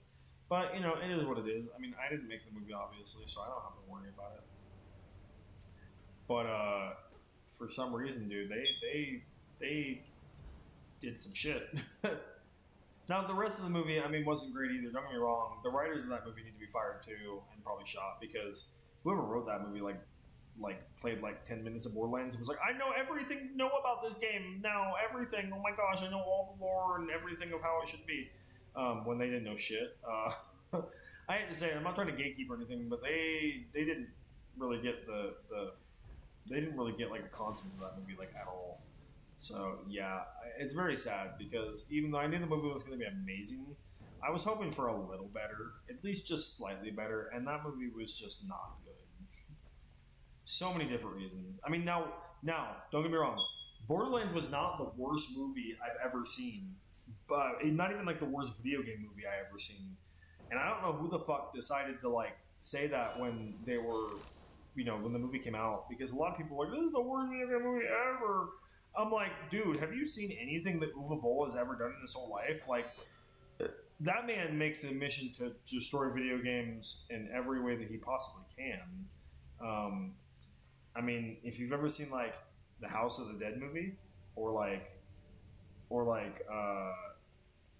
if you've ever seen like Blood Rain, or like, I mean, he's done a lot of it. He did a Far Cry movie that nobody really knows about. Like, the dude basically has made like more video game movies than I think that there's probably like most people realize, and part of it is because it's a tax write-off. He I think he's like Swedish or something, and so he has figured out a way to con the system where he makes movies, and no matter how much he actually makes back from the movie, he can like write off the entire thing as like a tax write-off somehow in his country. I don't remember exactly how it works, but that's basically how he's able to make movies no matter what he does. He just needs a little bit of back-end money, and then he basically can just write off the rest of it to the government. And they let him do it, and he doesn't have to make a cent on the movie. He just has to make it. He's just complete the movie. So that's why his movies are so shit, and he makes literally the worst movies of video game movies ever made in the history of mankind. So yeah, there's been a lot worse video game movies. I mean, as much as like I find the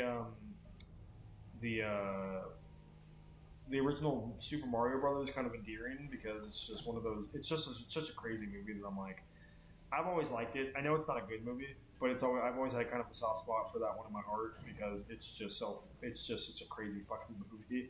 And Bob Hoskins is always cool, and John Leguizamo, before he became such a whiny little bitch, he was usually fun to see in movies. Unfortunately, he's turned into a whiny little bitch like most people were in Hollywood. And it's just sad, because I'm like, dude, you used to be cool. Now you're a whiny little bitch. Why? But yeah, but still, I can still, except for like one or two actors, I can still watch a movie even if I don't like the actor necessarily as a person. But if they're a good actor, I can watch the movie. So yeah, the original Super Mario Brothers movie, if you've ever not seen it, is a fucking sight to behold, because it is almost nothing like Super Mario Brothers, but there's a big reason behind it too. And if you're ever like curious enough, I guess you could say, to, or if you ever have like some time to kill, I don't remember the name of it, but there is a documentary that was made about the making of the Super Mario Brothers movie, and like why it was so insane. I mean, to give you a little hint, the couple, or there was a couple that made the movie. There were, I think, a husband and wife that actually made the movie, and so I think they were French, if I remember correctly. Not that it really makes any sense, not really makes any difference, but anyway, they had no idea who Super Mario Bros. Was. They wanted to make like a completely different movie. I don't remember what movie they wanted to make, but it was not Super Mario Bros. They wanted to make like something else, and nobody, like, except for like John Leguizamo, I think, really knew who Mario was. Bob Hoskins had no fucking clue. His son had to teach him who Mario was, because like they asked him to play the role of Super Mario, and they were like, "Hey, this is a video game movie." Bob Hoskins was like, "I don't play video games. What the fuck would I care?" And so he was like, "Well, let me think about it," because at the time he didn't kind of need the money, and been in a little bit of a slump for him at the time, and they were offering him a decent amount to come in and play the role, because they were like, Bob Hoskins, he was a big kind of guy at the time, Who Framed Roger Rabbit, they figured they got something on their hands. So Bob Hoskins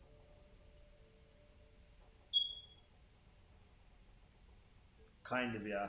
But Bob Hoskins went home and basically was like telling his wife and his kids, like, just about his day, and they're like, "Yeah, they want me to play in this movie, something called Super Mario, and I don't know who the fuck Super Mario is," and all this shit. And his son was like, "Super Mario? Oh my god, Dad, you got to take the role. Like, I love Super Mario." And Bob Hoskins was like, "Who the fuck is Super Mario? Like, who is he?" And so his son actually literally sat him down, and they played the original Super Mario Brothers game on Nintendo together, as his son was just telling him all the lore at the time that we knew about Super Mario, and about like how he's with Peach, and she's a princess, and Bowser, and all that shit, right? And Bob Hoskins was like, I still didn't really care about Super Mario, but just seeing how fucking like excited my son was that I got that like they wanted to do this role, he's like, I couldn't say no. It would have broken his heart. So he took the role, not knowing anything about Super Mario. And then when his son told him, he just took the role. He's like, okay, cool. And then John Leguizamo was Luigi. I still don't quite understand the role casting of John Leguizamo, but it is cool in the role. He was cool in the movie. Apparently they didn't get along at first, and then they kind of became friends for different reasons. But not super good friends, but they definitely kind of bonded on set a little bit.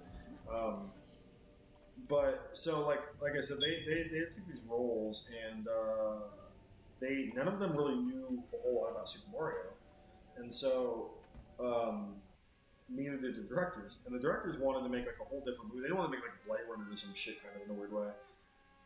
So library was a fire trap.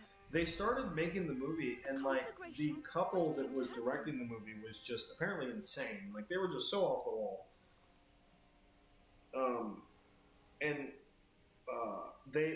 They for a little while, like the first couple months they were shooting, they barely got anything done because the couple that was making this movie kept getting the fights between each other, and then they kept getting the fights between everybody else. And Bob Hoskins and the husband didn't like each other at all. And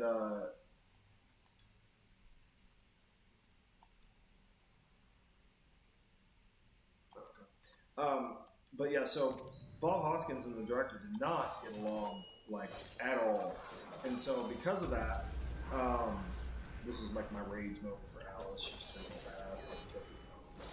But anyway, so they used to get fights like they used to get like screaming matches like every fucking day, and so because of that, John Leguizamo wasn't a big fan of the director either. So it's kind of one of the reasons like him and Bob Hoskins like kind of bonded a little bit.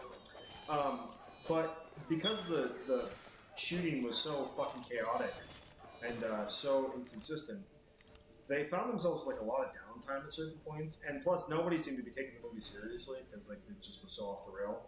So at certain points in time during the movie, Bob Hoskins and fucking John Leguizamo would get fucking trashed.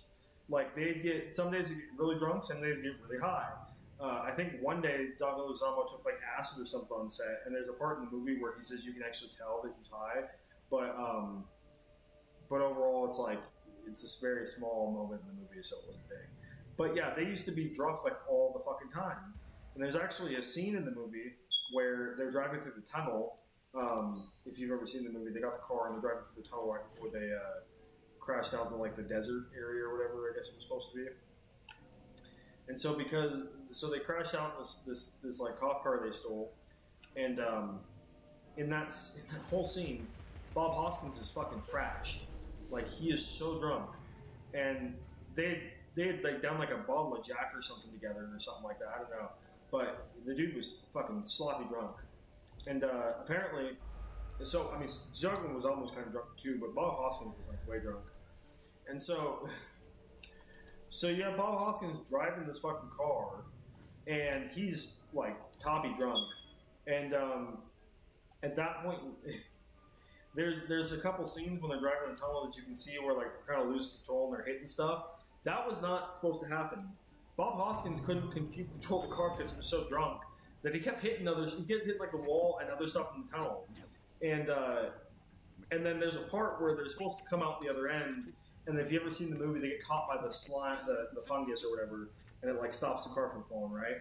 Well, apparently in one of the takes, Bob Hoskins, because he's so drunk, he fucked up and hit the corner of the wall of where they're supposed to come out from, and just wrecked the whole front of the whole half of the front of the car. Basically, like there's like the if you're in the car, it would have been the upper right half of the car. And if you're in the driver's seat anyway in America, and so yeah, he was in like he was in the driver's seat, and Juggernaut was almost in the passenger seat, and they were at least in some parts of the shoot, because there were some parts where he wasn't. There was a camera in the car, but there's also parts where Joel was almost in the car, and the part where they were supposed to come out the end of the tunnel, he lost. Bob Hoskins lost the control of the car and slammed into the side of the corner of the part where they were supposed to come out of, and fucking just completely annihilated the car and fucking busted John Leguizamo's fucking collarbone or something. And so they had to stop shooting for like 6 months because John Leguizamo couldn't move his right arm because it got so fucked up, or couldn't move this arm because his shoulder and everything got fucked up. And there's actually a part in the movie apparently where he has like a cast or something on, but you can like kind of notice it through his clothes because it was like towards the end of him healing or whatever from it. But yeah, but they used to get trashed a lot in the movie. Apparently, Dennis Hopkins was like not a big fan of theirs because he didn't feel like they were taking the movie seriously, and apparently Dennis Hopper, I think I said somebody else, but Dennis Hopper, who played King Koopa, he is not a big fan of people who like don't take their work seriously, and so, so Dennis Hopper is King Koopa, and he is like so fed up with these guys' antics that he's just like every day is just like. Plus, he's really fed up with the director too because the director again was just fighting with everybody, and it was just not a good shoot overall. But yeah, Dennis Hopper. There was a couple times where he had to quit because it was just this bad fucking environment, and he was like, "Look, I've made award-winning movies, and I'm on this shit. Like, you guys need to get your shit together, or I'm out of here." And I was like almost verbatim, basically, as far as Dennis Hopper just being fed up with his fucking with everything going on. So yeah, there was just a lot. Like there was just a lot going on in that movie. So yeah, that's always one of my favorite. Like, and again, a lot of it was studio interference too, because the studio just didn't know what the fuck they wanted. That's why the movie seems so fucking disconjointed and discombobulated a lot of the time. But it's like that movie needs to be studied as like a masterclass of what not to do when making the movie in a lot of ways, because they didn't have any fucking clue what they were doing. In a lot of ways, it just was one of those things that I need to put a rabbit on something. But yeah, one of my favorite, like, if you like the making of like stories in movies, because just how batshit insane everything seemed to be when they were doing it. And I've watched the documentary they made about it. And it's fucking hilarious, dude.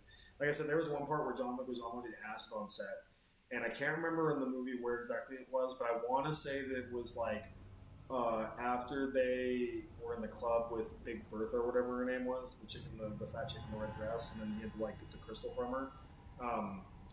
I want to say it was like as they were leaving or something like that. There's a part on the bridge or something. Of course, it could have been towards the end of the movie on the bridge too. But there's just some part where apparently they're on a bridge somewhere in the movie, and John Leguizamo had taken some acid before they started shooting because it was just such a down fucking time for the movie or whatever. And he started to trip when they were doing this part, and he said that if you look closely enough, just his expressions in the movie, they're like that because he was like peaking when he was doing certain things. So he was like, yeah, I was seeing like shit shift. I was seeing like Bob. He's like Bob's fucking head was growing and then would like shrink and all this crazy shit. Like, yeah, it was interesting like just story altogether for everything they had to go through just to get that movie made. And it's like they made it. I mean, they did it. It was a really. What do I have to do to take off the fucking? I missed the. Oh, there we go. I have to block his bullshit.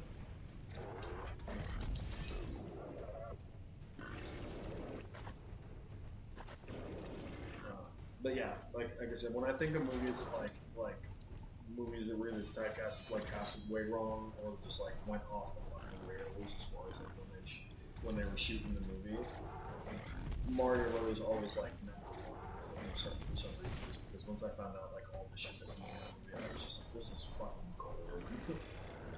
I almost want them to make a movie of like them making that movie just because it seems so fucking like off the hinges. I think actually, fun fact, I think that movie actually got Bob Hoskins to actually stop acting for a couple of years because he was just so like mentally drained from making that movie that he like kind of warded off for a while. But I could be wrong on that too. There could be other stuff that went with it. It was yeah, and just obviously John Leguizamo kept the acting stuff, but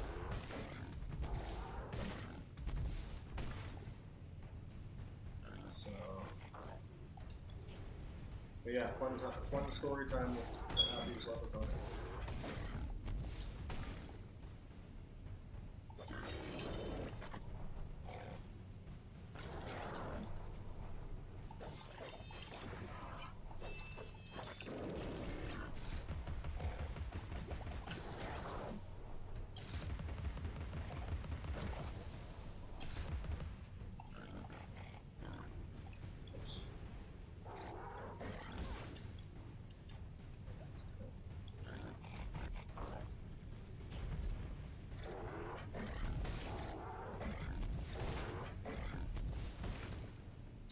Those things actually did some fucking damage. I don't like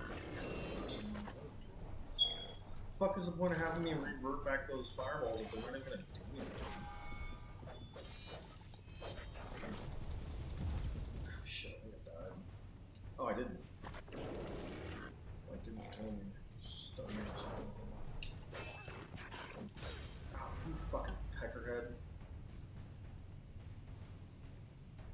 Oh yeah, like I said, I love movies, so I do a lot of. I've watched a lot of documentaries and like making of certain movies and shit, and they're just fucking fascinating for some of them. Some of them are boring as fuck. Some of them are fascinating.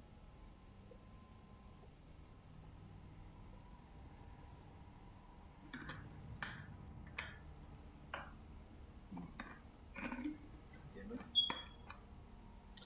But yeah, so always fun to.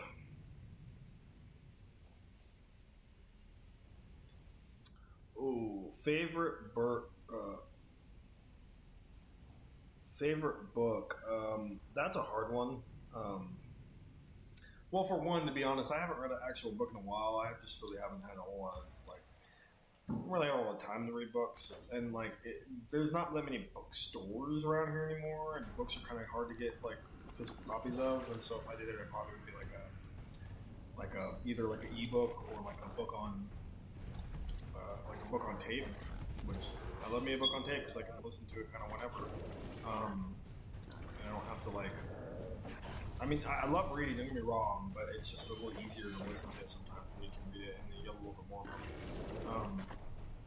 I also read really fast, and so books for me kind of don't last that long because of the size of the book and everything. So it's a little hard keeping up on books, and books on tape I can find for free usually on YouTube and shit if I'm looking for the right book. But I mean, that's a hard question. I mean, even a series of there's not very many series of books I've read. I've read a lot of I think I've probably read more standalone books than I have series of books. If I had to be perfectly honest, nothing that I don't have anything against series of books. Books are, like I said, series can be great to a good story. I will say one of the better series I read, and I don't know if anybody would actually know the series or anything or even care, but there is a series called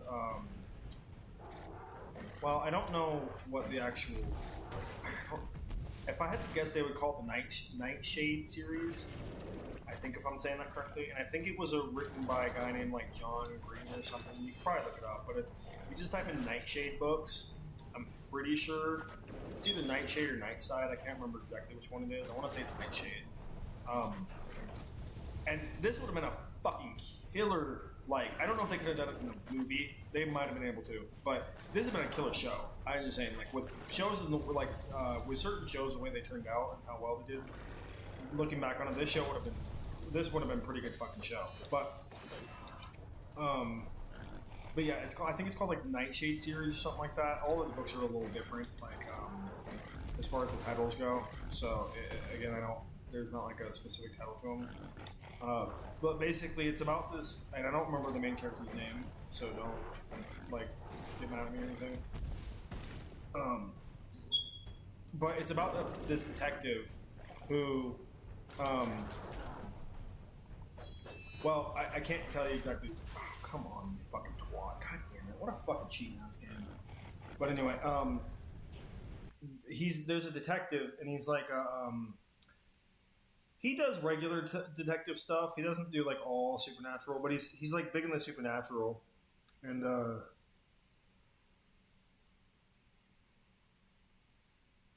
actually, if you like the Dresden Files, you might want to look up this series. And I don't know if they're still doing it. They had quite a few. They had like 7 books by the time I was kind of done with it, as far as where I thought they were done with it. I'll be right back. I gotta piss real quick, and then I'll let you know. I'll keep going with what we're talking about. One second.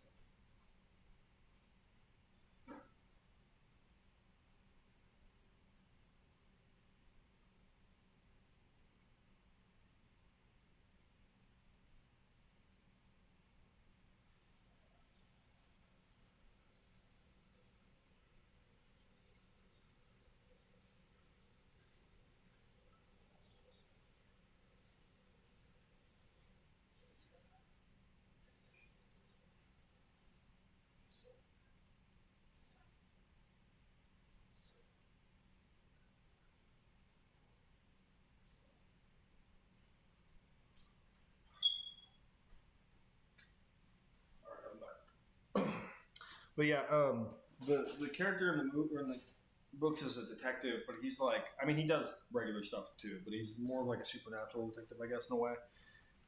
And he has like a gift of finding things. He can like always find stuff when he's looking for it.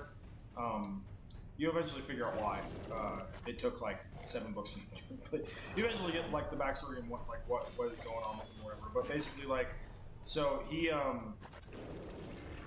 But basically, like the crux of the books, though, is there is and I think it takes place in, if I remember correctly, it takes place in London or something like that. I want to say, definitely the UK. I want to say London, but I could be wrong. But I think it takes place in London, and he's a private detective, and he gets hired to a case has something to do with this place called the Nightshade.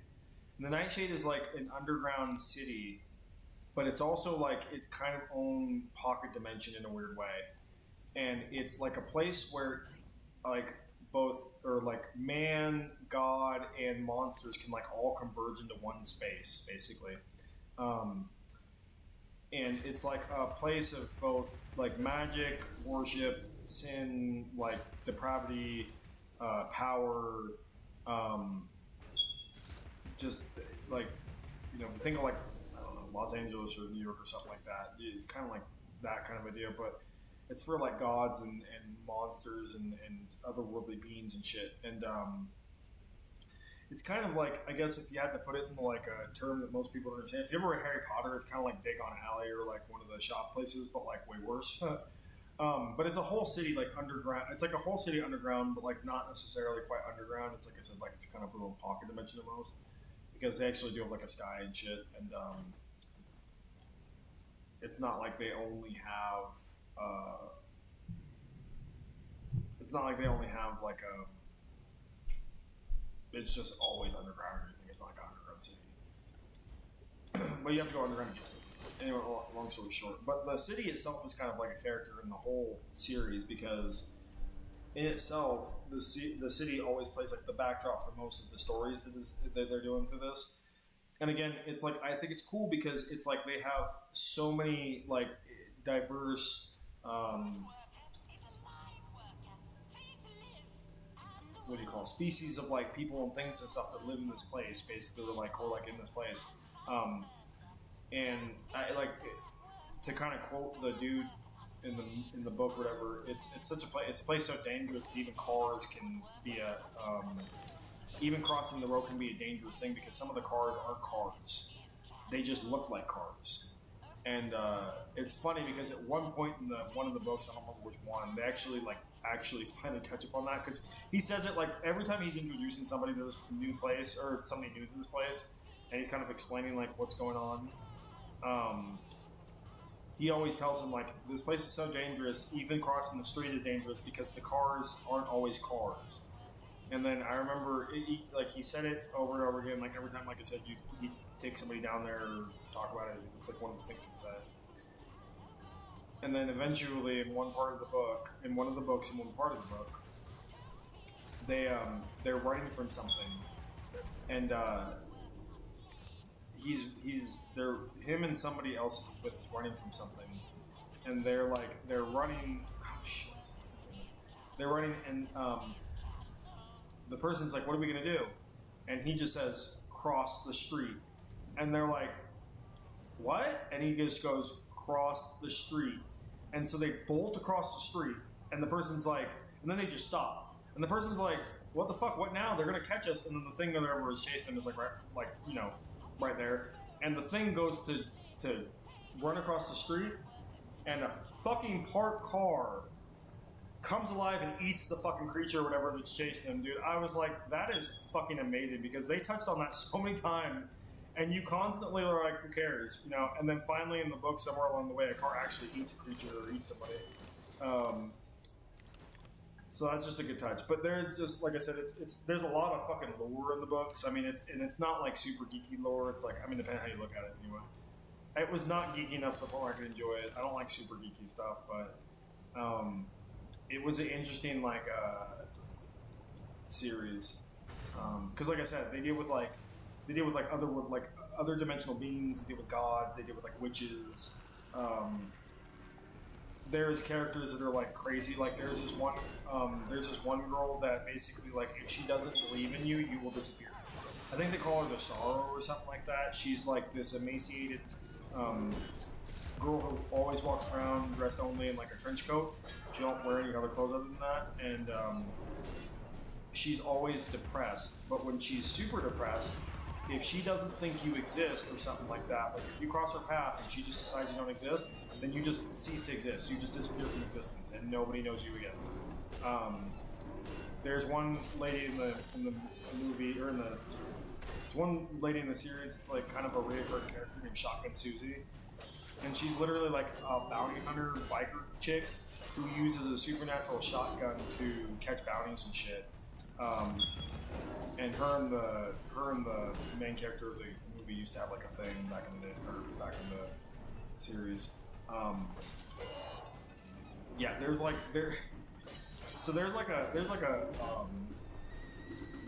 a gun in the game, or there's a gun in the story. I can't remember the name of it, but apparently if you point it at somebody, it will say their name backwards, and again, they will cease to exist. It will just like erase them from existence, and nobody will anybody who actually knew the person will no longer know them, and will no longer be able to remember them. I don't remember this being so fucking hard. What is with this fucking these bullshit teacups? I never had this issue with those fucking assholes. But yeah, so when like it's like a gun, but like it has lips at the end, and you point it at somebody, and then it speaks their name backwards, and it can kill anybody. It can kill gods, it can kill mortals, it can kill immortals. Like it's the only thing that can kill immortal people apparently or one of the only things that can kill immortals in this series.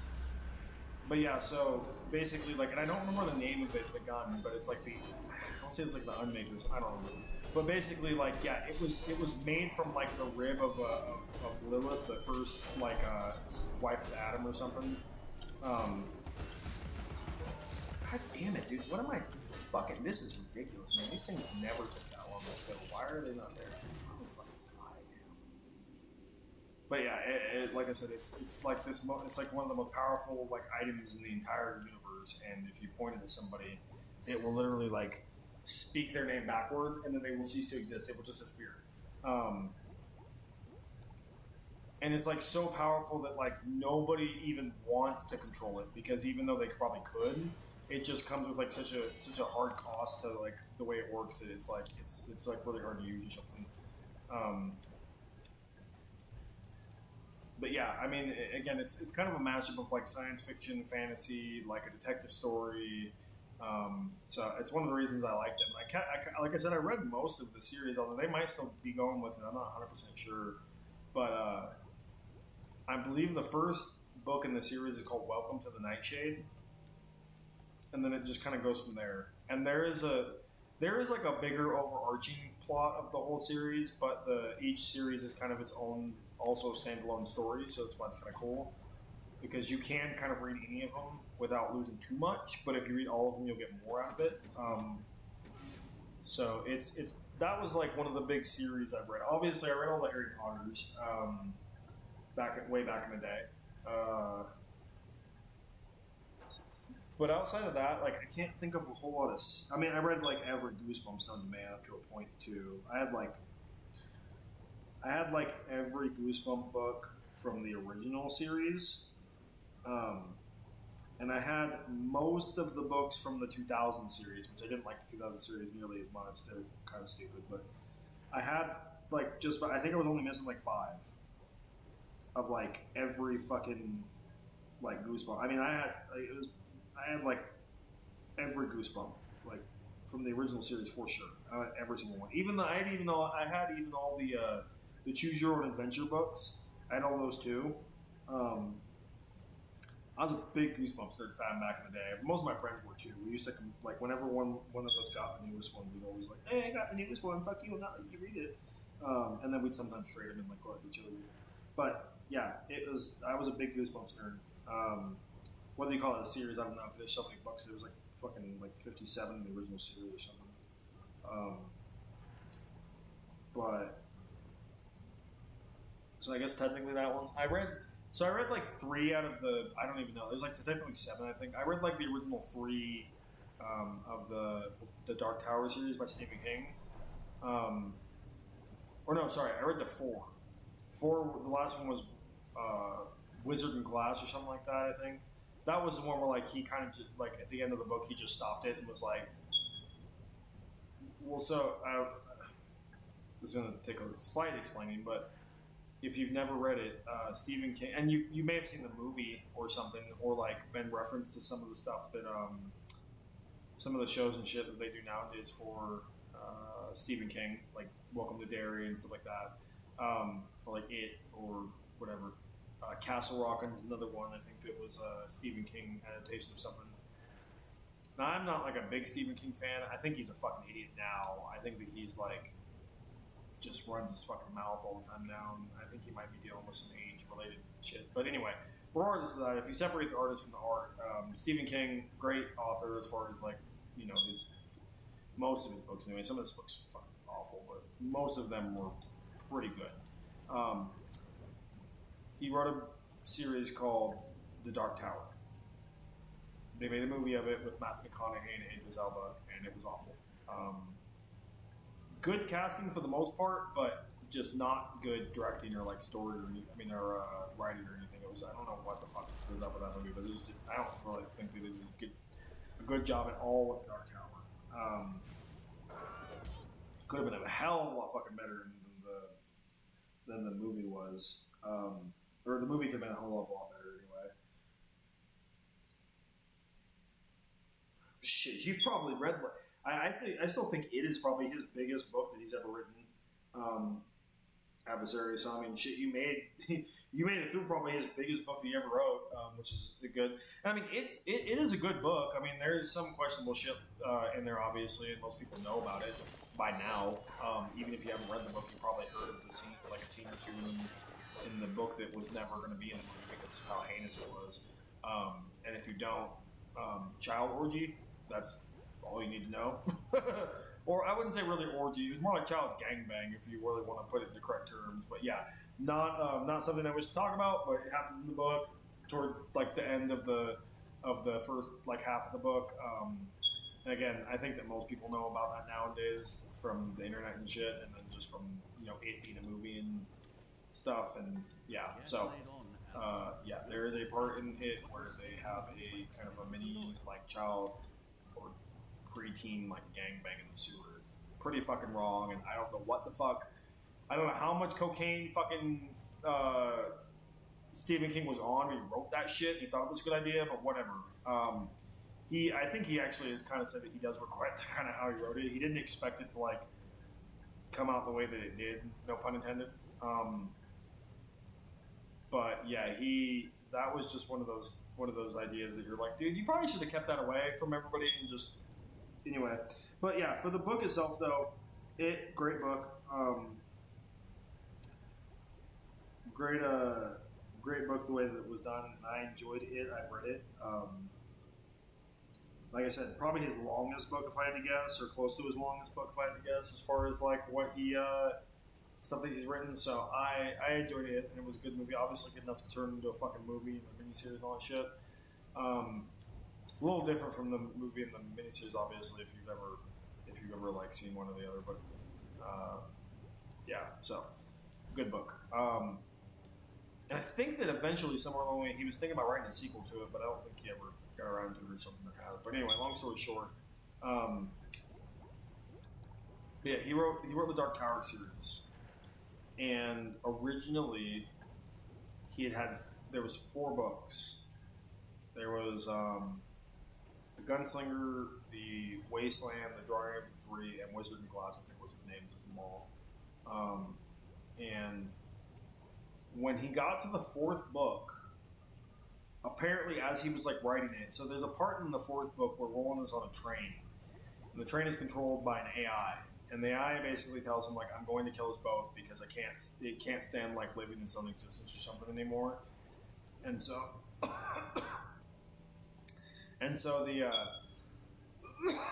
the train just decided it wants to die, and it's going to take Roland with it because Roland's on board, and if it crashes, he will also die.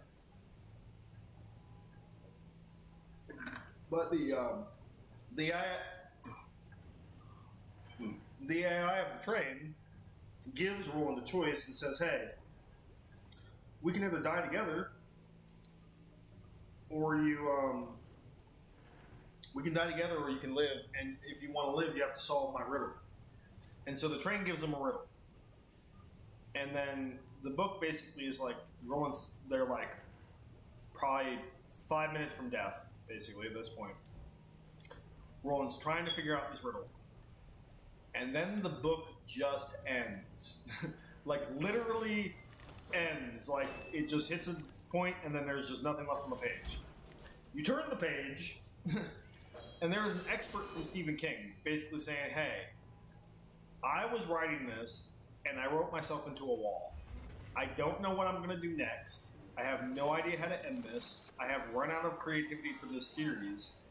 I don't know if I'm ever going to honestly finish it, so I apologize for you buying this book and hoping for an ending, but I don't have one for you now, and I may never have one, basically.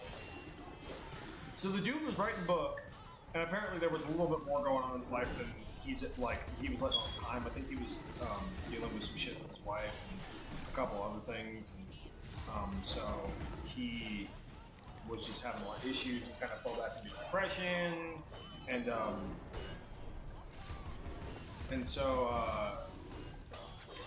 he was trying to finish the series, and he just couldn't come up with a way to finish it, basically. And but he needed a book to be able to obviously give to his publishers and shit, because you can't just not write when you're a writer and you're paid to do it. And so because of that, he basically was just like, well, I gotta do something with this. So he basically wrote it with no intentions of finishing it. He just wrote the book, and he got to a certain point, and because he was like basically kind of coming up with the idea as he was writing that book. In some ways, he's like, there's certain parts where you can actually read it and like be like, this seems a little weird, but okay, because the series itself kind of gets a little weird in certain points, but for the most part, there was 1 or 2 parts where you can kind of tell his writing was getting a little odd out there, just the way that he was doing it comparatively to the other ways that he had done it through the series. And I guess he was just kind of coming across it he was just kind of going through it as he was just kind of making it up as he went. And I guess at a certain point he just realized like he didn't have any more ideas left, and he had no clue what to do. And so, in a panic, he just wrote the book and then just didn't finish it. And it was just like, well, fuck it, I'm not going to finish it right now. And then he literally just, and the reason why I know this is because my mom was a huge fan of the Dark Tower series. Like, huge fan. It's like one of her favorite Stephen King fucking, series, I guess, as far as what she used to tell me. And so, read all of them up to that point. And so, I remember telling me, she's like, yeah, I was super excited. You got, the 3rd one had been written, and then he was always saying he was going to write a 4th one, and then he wrote a 4th one, and she bought it, and she was all hella excited about it, and then, she read it, and she got to the fucking ending where he just stopped. And she was like, at that point, I almost never wanted to read another Stephen King book because she was so mad that he had just like not finished the book or whatever that he was just like, fuck it, I'm done. She was almost done basically with this.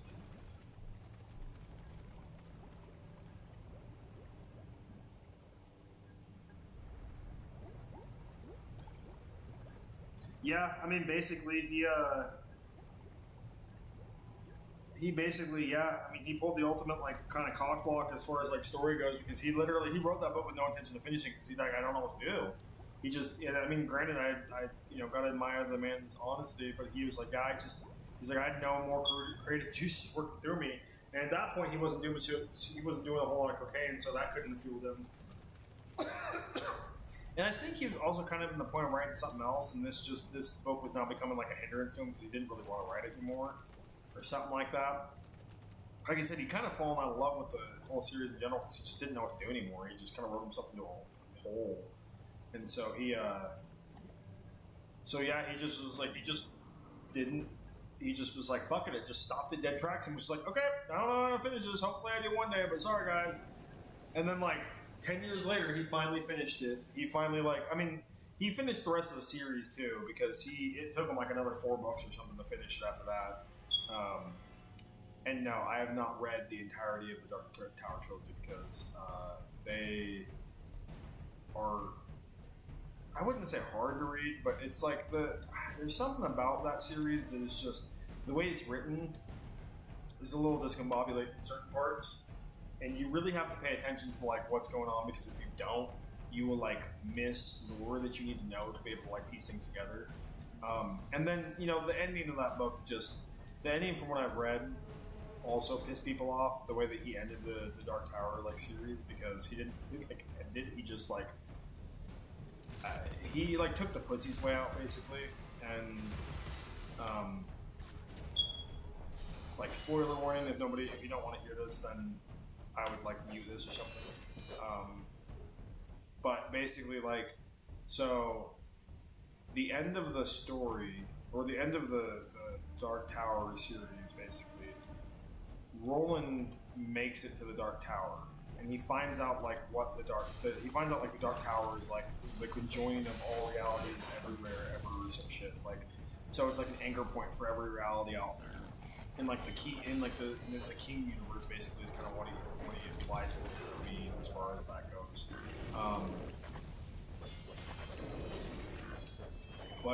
So like after all this shit that he went through, which I'm not gonna want to do forever, Roland finally makes it to the Dark Tower. The whole point, I mean, if you've ever read the Dark Tower, basically the whole point of Roland doing what he's doing is he's chasing this guy called the Man in Black, and because the Man in Black killed his father. He was a gunslinger. He was like one of the gunslingers. And the gunslingers were like protectors of the world that they were in, or whatever, I guess. And they like had kind of supernatural powers in the way of like accuracy and like being able to aim on be able to hit anything they're aiming at, kind of thing. And so it's one of those things where like he didn't like true powers, but like he could like I said, he could almost hit anything that he like tried to shoot at or whatever in a lot of ways, and like his super accuracy and stuff. And he was a little resilient to magic and shit, or like mind powers and shit. And it turns out like the gunslingers are kind of like they're kind of like a I don't know, semi-supernatural like group of people who have like powers and shit. His father had powers and shit. I don't know. It's all a little contrived. I mean, I can't do this fucking. I don't like this fucking walk on bullshit. And I remember now, like, the big thing that I hated about this game, there's not a lot of things I don't like about this game. One of the huge things I hated about this game, like, with a passion, is the flies in this game. Because they are so fucking relentless, dude. It is, like, look at how many fucking flies they have. I mean, they have, like, 9. And there is no reason why they have this many flies on you other than just be fucking annoying. And they're one of the only fucking characters, or only bad guys in this whole fucking game that will cling on to you like that. And they don't really like hurt you that much. They just piss you the fuck off, like, to almost no avail. And if you don't destroy their fucking, little hives or whatever, they will never stop. Never. They will never stop. You will just continuously fight them until you just get sick of it and like die. And again, when I'm fighting like big ass dudes like that one, it's like the fucking screw flies are the like bane of my existence. Like I don't know how to explain it, but they're one of like the single-handedly one of the most annoying characters, or one of the most annoying like little creature things in a game I have ever fucking had the displeasure of ever playing in my whole life. Like I can't stand the fucking screw flies in this game. They're such a fucking pain in the ass. There's one part, if I remember correctly, towards like the later part of this game that I actually remember getting to before I kind of stopped playing it back when well, actually I didn't stop playing it. I had a Game Pass and I just quit playing for Game Pass, so I couldn't play it anymore. But there's a part in this game, if I remember correctly, where you have to go somewhere, like walk on something or do something specific, and there is screw flies fucking everywhere. And it is such a pain in the fucking ass because you have to stop every 9 fucking seconds to be able to shoot these little fuckers, or they will just kill you because you'll end up like getting pulled off of wherever you're at and you'll die. And when you combine like by themselves, they're not like the hardest creature in the game to be able to fight. But when you are fighting anything else and the screw fly is there, it becomes like a whole different fucking game. Like a whole different fucking game. It becomes like a game that is so infuriating that I just like had to stop playing it certain parts. That and like the enemy spawn ways in this game for some odd reason are really random in certain parts of the game and not in other parts. Like most of this game, you fight the bad guys, they're dead, and you just move on to the next section. There are certain parts though where like the enemies will actually keep spawning in if you don't like pay attention, and they don't. It's very inconsistent for like what you're supposed to do. So yeah, this game's not perfect by any means. It's very fun, but there are certain parts in this game that I just want to fucking throw my controller through a goddamn fucking portal to hell and just leave it there. But anyway, yeah. So in the Dark Tower series, Roland is trying to find the Man in Black because the Man in Black killed his father, and that's like the whole. It's like one big revenge thing. He just wants to kill the dude because he killed his dad. Basically, it's like the biggest thing in the book, or as far as his actual fucking knowledge of what he wants to do. And so, because of that, he's just constantly following the Man in Black, is what you call it. I think he has another name. I can't remember what it is, but so he's following the Man in Black the whole. I mean, everywhere he goes is basically because the Man in Black was there at some point in time. So he's just kind of following his trail. Anyway, at the very end of the book, after a long fucking journey of everything that you could think of, he eventually gets to the Dark Tower, and then he finds out that I think the man, if I remember correctly, the Man in Black is actually like this interdimensional fucking being that's like kind of trapped between universes. I mean, not universes, but realities or some shit. Where he's like he can kind of associate with the physical universe, but he kind of can't. It makes it very like he's like half like kind of intangible in a weird way, and it makes it very hard for where am I going? It makes it very hard for him to like affect the real world, although he can kind of slightly do it. But basically, he wants to. The whole point of this thing is he wants to destroy the Dark Tower because it will collapse all reality into like a singular point, and he'll be free from his prison, basically. And so, because I already did that, fucking twat. I already went all the way up there and fucking froze the shit. Do you not see the shit frozen around you? Like, what the fuck was I thought to do? Anyway, and I can't remember the creature's actual name, but like, yeah, he's basically like an interdimensional god or some shit. He's trying to destroy the Dark Tower so that he can, like I said, just free himself from this torment or whatever he's been dealing with, of like kind of half non-existence, half existence or whatever. And then basically like Roland's trying to stop him, and then he basically just stops him and goes, "Look, dude, you don't understand what's going on here." And Roland's like, "You killed my father," and he's like, "Well, yeah, but I mean, there's a bigger thing about it. There's like more that happening to this shit than you know, and you need to kind of like take a break and think about this shit for a minute." And Roland's like, "What the fuck are you talking about?" And basically, the Man in Black, or the Roland's the Man in Black, but the bad guy at the very end of the game goes on to basically tell Roland that like what they're going through with the dude trying to destroy the tower and Will trying to stop him has apparently like happened like an infinite amount of time before that. Meaning they're like stuck in this bizarre like time loop in a way. It's not 100% a time loop, but basically, I mean, I guess it technically is. But basically, like the tower has been destroyed and like remade like more times than anybody can remember. And every time it happens, Roland is always the one to try to stop it, and this this like interdimensional being is like the only person to want to destroy the tower or some shit. And basically, he's just like, well, it's an infinite cycle that you'll never escape. We're going to be doing this forever and ever and ever and ever and ever. We've done this forever and ever. It's like the dance that we always play. And every time, I don't know what the fuck they want me to do with that shit. I'm done. I'm leaving this.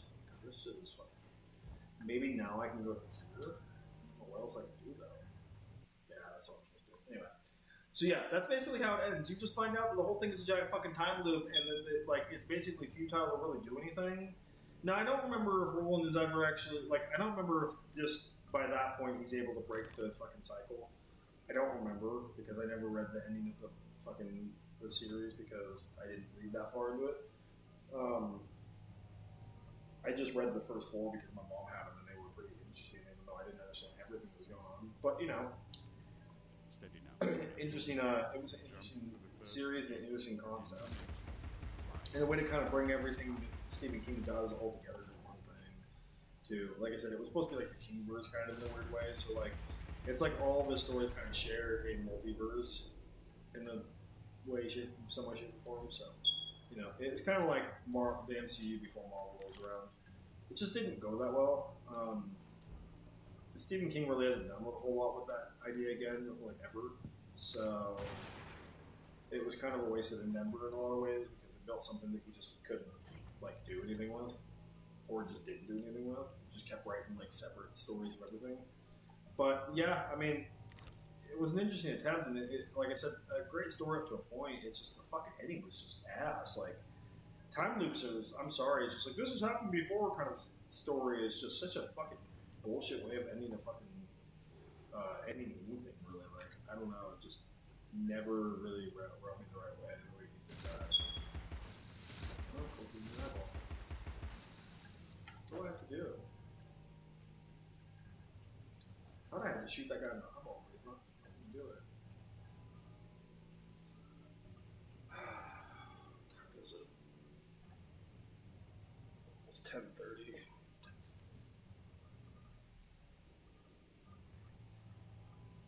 I gotta fucking charge my fire up on my phone.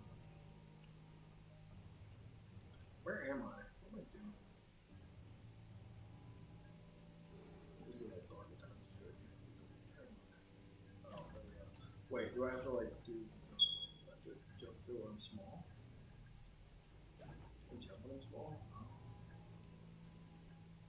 It does get a little brighter when you're fucking small, so that's one good thing. But what the fuck is the point of this eyeball thing if I can't, like, I should be able to shoot it, shouldn't I? Oh, I had to shoot the pig nose. Okay, that works. Oh, and I have this whole fucking area right here. Oh. But yeah, I mean, I've read a lot of good books. I mean, it's not hard to find a good book if you're just know what to look for and you have a particular genre that you're reading. I haven't read like a real book in a while because I just haven't had time. Again, buying books for me is a little harder to finish them so fast. It's like I just kind of got sick of wasting money on it, really. So that's it. Just spending money on it. It's kind of an expensive habit at a weird time, and it's weird to say about reading, but I mean, I used to go to used bookstores and stuff and get books real cheap, but at the same time, like, yeah, I don't know, and I just don't have the time a whole lot anymore as far as work and stuff, and I don't know. But anyway, yeah, reading is cool though. I love reading. Definitely promote reading. I think people should read more.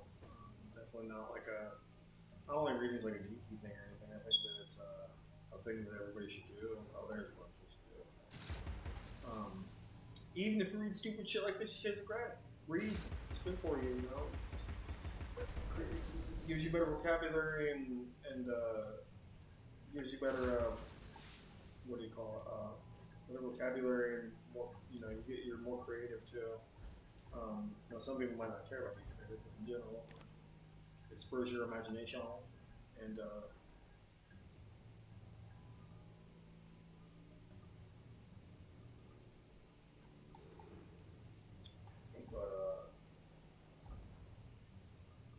yeah, but to say I have like a favorite book, that's hard because I don't. I mean, I read all kinds of good books in the past, and it's hard to. It's like asking me like what my favorite movie is. I don't have like an ultimate favorite movie. That'd be ridiculous because there's so many genres of movies out there that it's hard to what like favorite movie overall. Like it'd probably be a horror movie of some kind because horror is my favorite genre. But like, what if I like one particular action movie more than like horror movie or something? It's a hard question to answer, unfortunately. I can definitely tell you some of my top favorite books and movies and shit, but I don't know if I can tell you like I don't have like the favorite like a favorite movie or like a favorite book because again it's just too much of a fucking choice.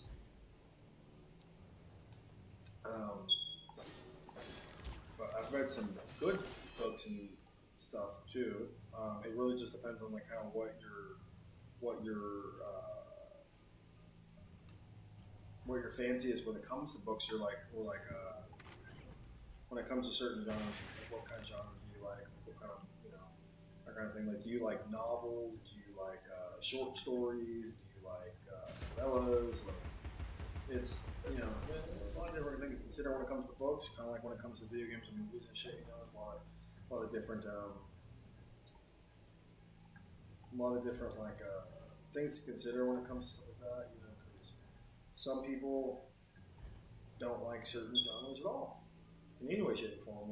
Like, there are certain people that hate horror movies. I've known a couple. My uncle absolutely will not watch a horror movie. He would rather watch he'd almost rather watch porn than like a horror movie because he does not like horror movies like at all. And it's not like they scare him or anything. He just doesn't like them. He doesn't see the point of them. He thinks they're stupid. I mean, I think he's wrong, but it's fair. To a point. So, but yeah, he just.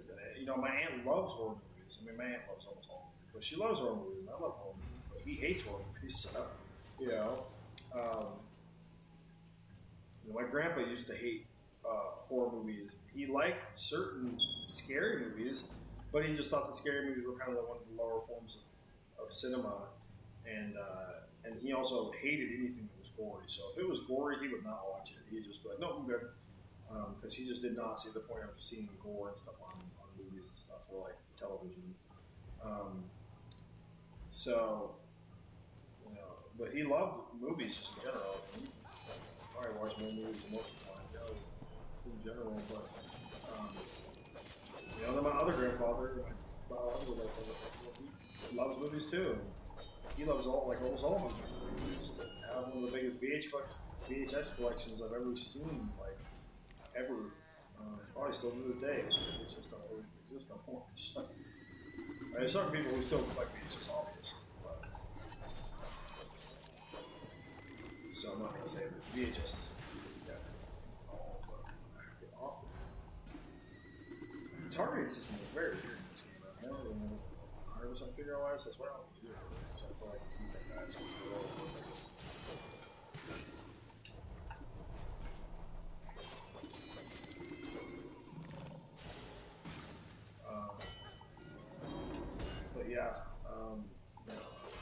There's so many video games I love, and so many movies I love, books in the same way. There's a lot of books that I've read that are really good. There's some books I haven't physically read, but I've listened to the tapes on. I will say this. I will say one of my favorite books for sure, and also as a movie,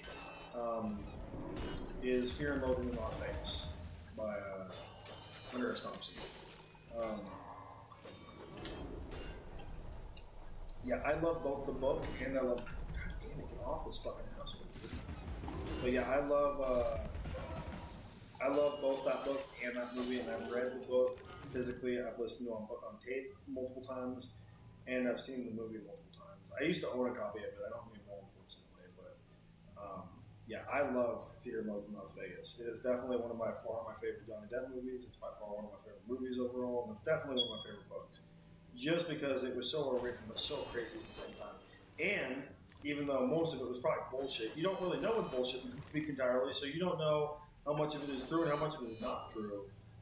Because that was just Hunter S. Thompson for you. He used to, that's what he did to make money. He'd write these fucking fantastical stories that really had nothing to do with what he was supposed to be writing about. He'd sell them, and then they'd become books, and then he would just live that way. Yeah. Hunter S. Thompson, Fear and Loathing, this great book. Fight Club is also an amazing book and one of my favorite movies. Love Fight Club, love the book. I would, well, depending on how you see it, I don't know. I personally would probably stay away from the follow-up, sequel and prequel comics because they get really fucking weird. And it kind of makes the story into something else later on in the series, which I didn't like. Granted, I've only ever read the sequel to Fight Club. I've never made. Oh shit! While Barracuda popped up, that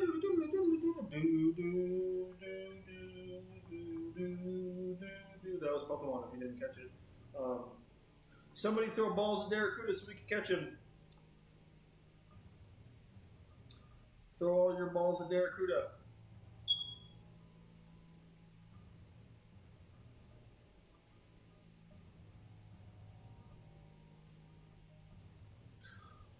What's up, you delinquent son bitch, you? What are you doing, Derek? Trying to decide what you're going to stream, even though you won't actually decide what you're going to stream? And you are an intolerable annoyance. Some like to talk. Why don't I remember this part of the game being this long?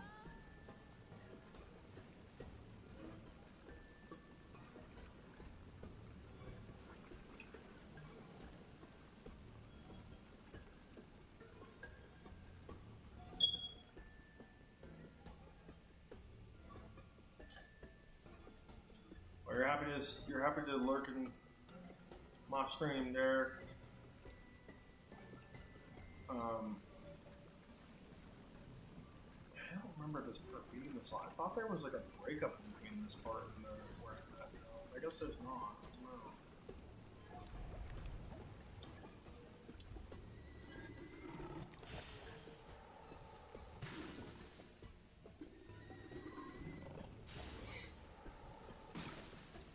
God damn it, you fucking twat number. They hit me with bullshit.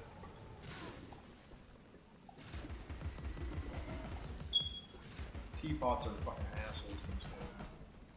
They're not the hardest enemies or anything by far, but they're assholes. They will cause you a bunch of bullshit and anger in this game.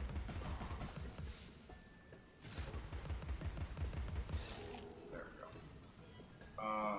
What was I doing? I was gonna jump.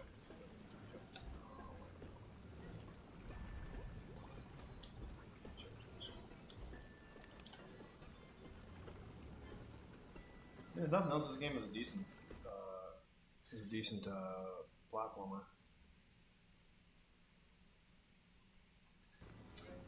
Derek Huda, stinky bitch.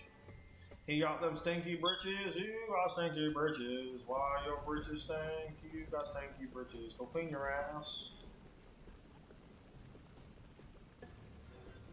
Go clean your ass, Derek. You got stinky asshole. You need to clean yourself. You got stinky butt cheeks.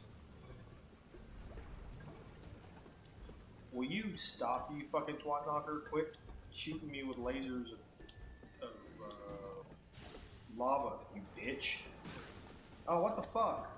Goddamn fucking bitch ass fucking teapots, you fucking twats. I hate you twats, you fucking evil bitch. You evil son of a bitch. God damn it.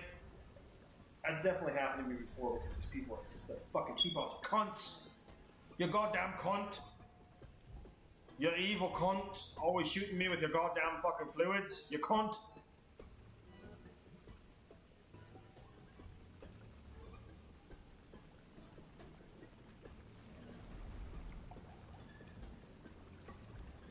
You cunt. Ah, I'm falling. I'm gonna jump before this fucking goddamn lava thing comes up. Yeah, keep lots of cuts in this game. Alright. They're a pain in the fucking ass to kill, too.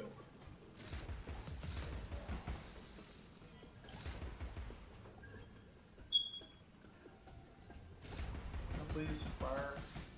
Can I fire my lasers, please? I fire lasers. Oh, you son of a bitch.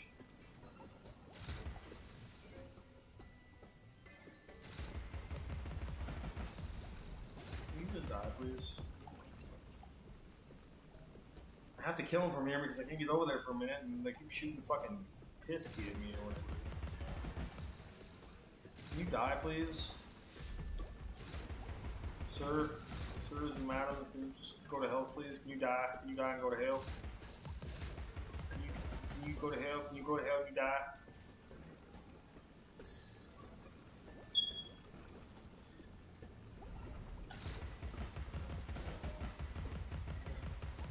The other one died. Why did you not die, you fucking twat waffle? Please die.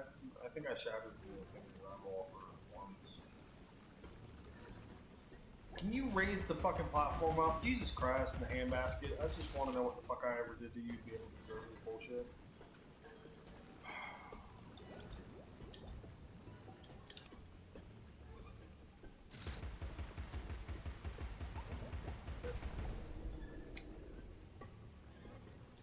Oh, son of a bitch. I was gonna do this now. I fucking do a goddamn thing of spitting lava. Molten. Oh, son of a bitch. Oh, I made it back though, cool. Take that one. They're just gonna start dropping lava on me on that one.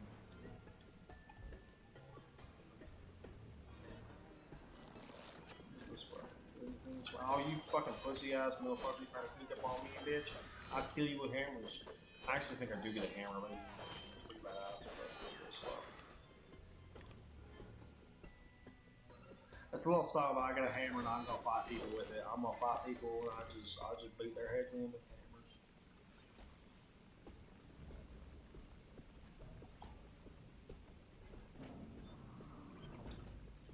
Oh, it's so fucking hot, man. I'm fucking dying. I've got the arms you need. Well, It's like it's hotter at fucking night. I don't understand it. It's supposed to be colder at night. It gets like hotter at fucking night here for some reason. I'm so sick of this shit, man. I don't even have a pool or nothing either. It just sucks. Plus I got his air conditioning and that's just loud.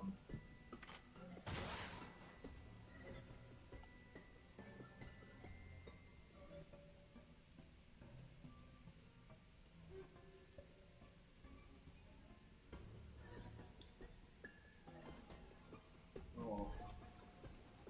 Oh, fuck you with your bullshit. Bullshit string fly traps or whatever there.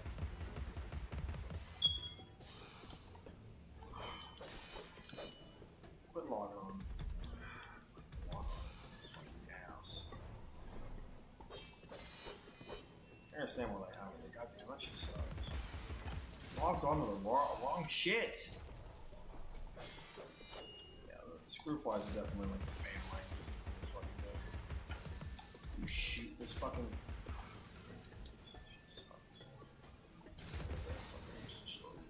Get off the fucking auto thing. Goddamn.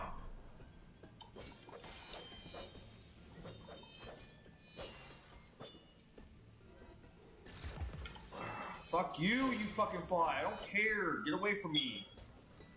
And literally, their only job in this whole fucking game is just to throw your aim off with everything else. Because they don't serve any purpose. You fucking assholes. There's just so fucking many of them. Constantly. the path less traveled is now impossible to negotiate. You can't reach me. No.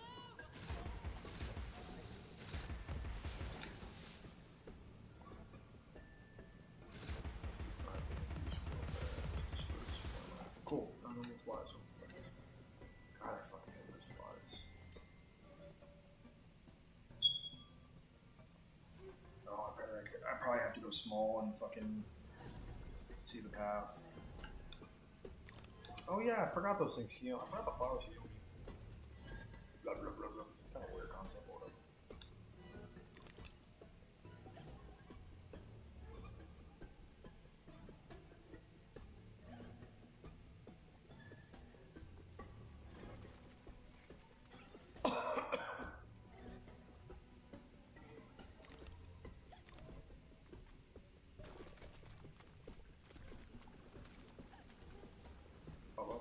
I'm not loving it.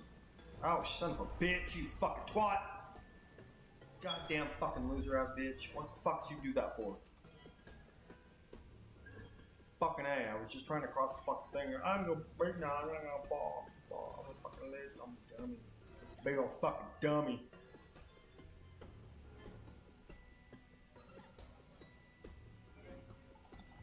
So you can't fucking jump when you're small. You gotta like jump out like as you become big, and it's hard.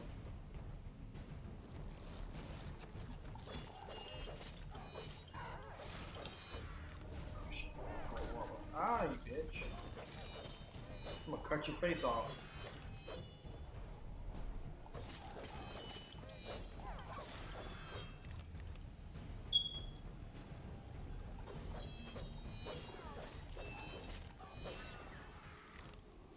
I feel like I'm gonna update something by now. Do I have any like? Is there ways to like update this game? Not update the game, but update my weapons and shit. Because I know that they did do at one point like an update screen, or not update screen, but like a place where I could update my weapons. And I haven't seen it since. Just don't. I don't remember how I did it last time. Or if you can't. Oh wait, weapons. Maybe weapons. Oh, okay. So can I buy a weapon 2 now? You gotta give me 75 keys for your pepper ranger.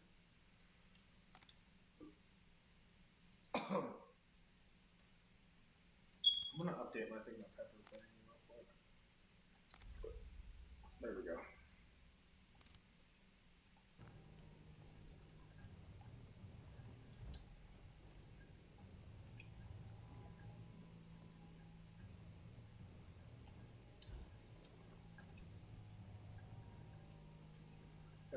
Pepper shooter, everybody's pepper shooter looking like a Deborah.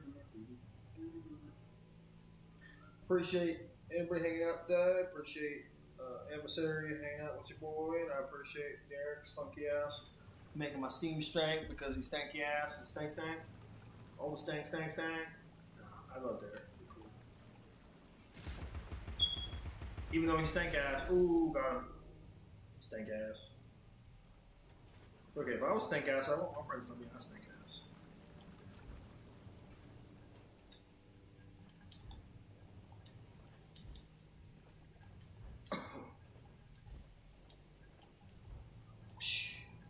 I don't remember Alice in Wonderland doing this in the movie, but I could be wrong.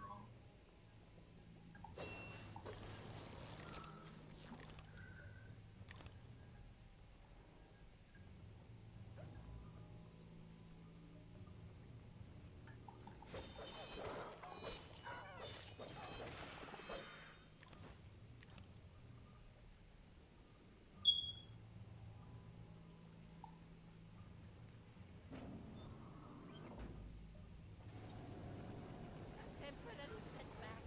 You got bridges, you got stinky bridges. I got stinky sweat right now because I'm sweating balls. Never stop our grand plan. It's so fucking hot. I did not think when I was moving to the state that it would be fucking hot in the summertime, but I probably looked it up and I probably saw it was a little hot. And I was like, I could take the heat, it's cold.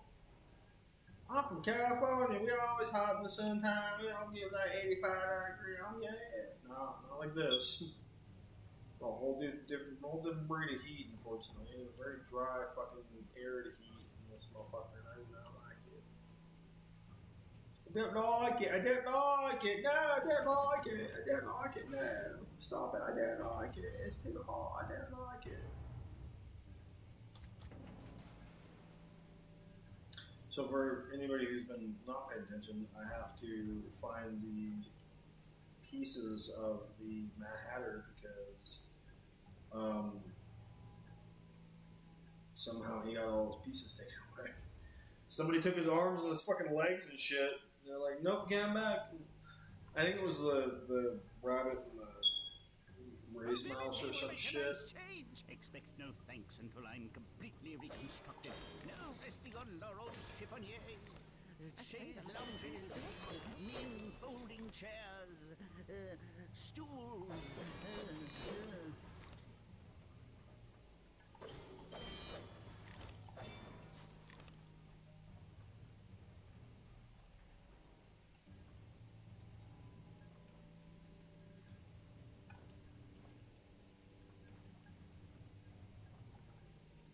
See, there he is. And he's all like, oh, I need my legs and my arms. Help me. I'm like, nah, bro, you suck.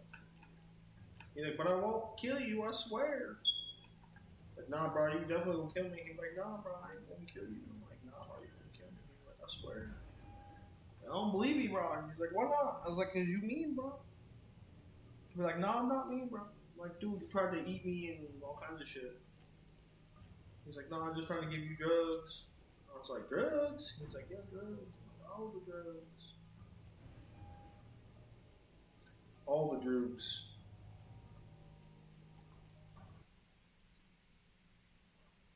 All the drugs.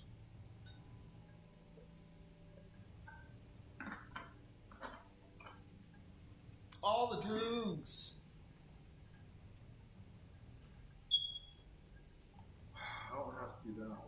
Which one did I do already? Did I do that one or did I do that one? I have to go this way because I did that one and there's no platform there anymore, so I'm going this way.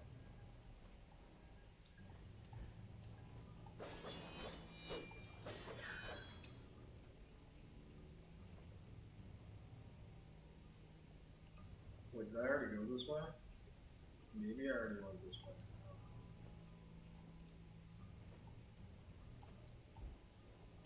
There is a pig note over there. Let's see. Where is it?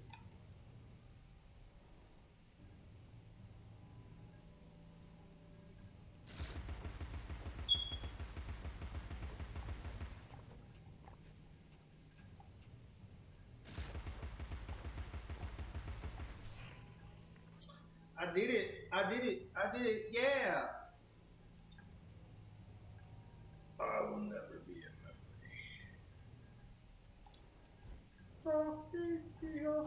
There's a stink robot, stinky boy.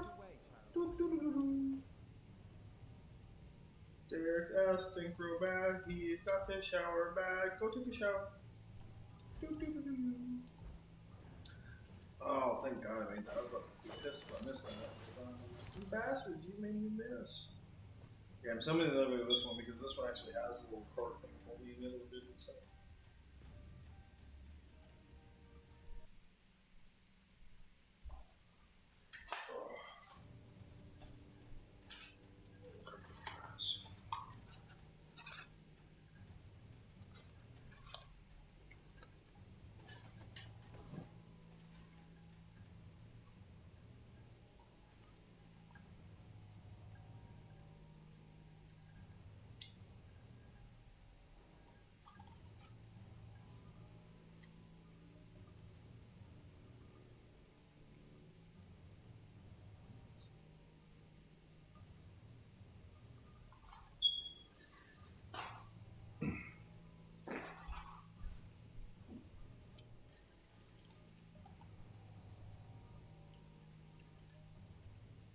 The dimensions of this desolate tract are unknown to all but the inhabitants.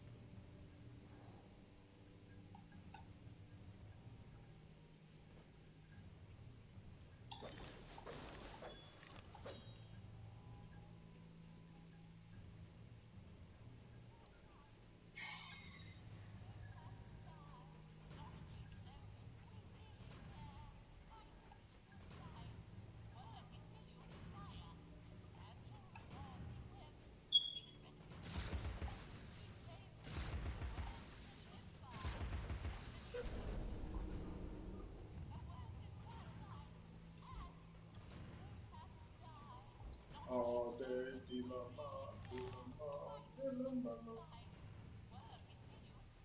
An industry thrives on justice and ruination. It's made the East End into a privy. Consider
I'm guessing I have to go here, but it's gonna suck. So, oh man, don't make me mad.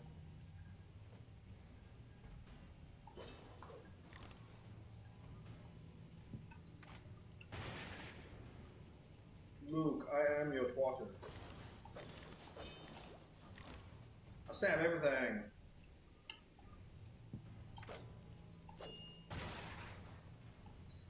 One cool thing is, like, I think through part of the game or something similar, like here and there, her dress changes a little bit.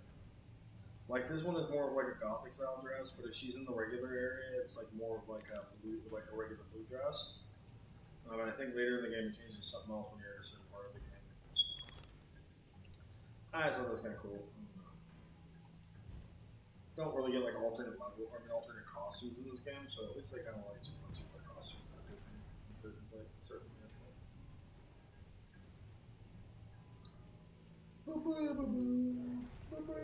Wait, I feel like I was just here. Wasn't I just here? No, I don't know. Oh, I gotta put a bomb down. What did that do though? What do I have to do to be able to?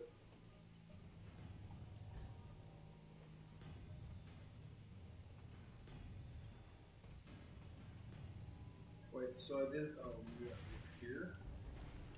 Oh. Where do I have to go?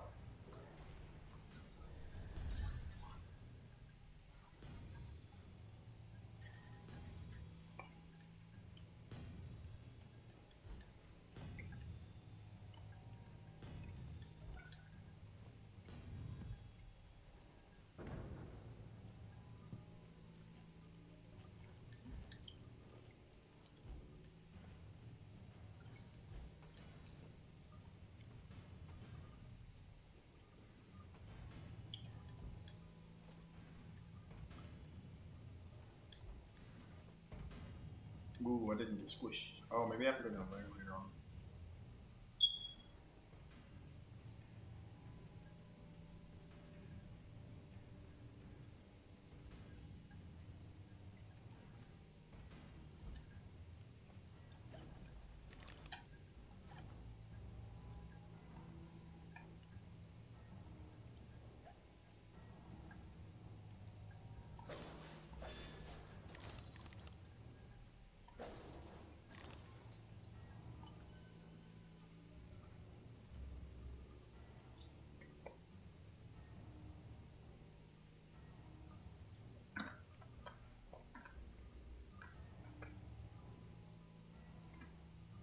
Masenko Ha.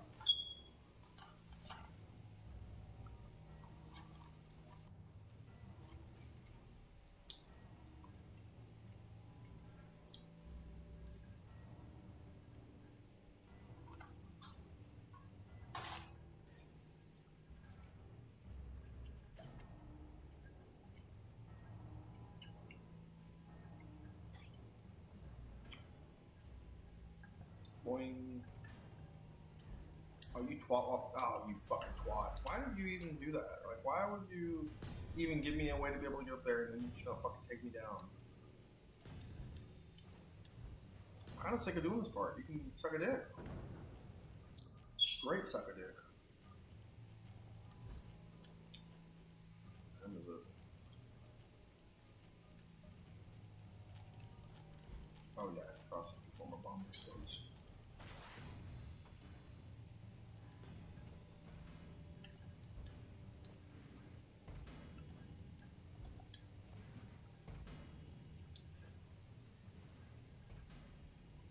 Can you take me higher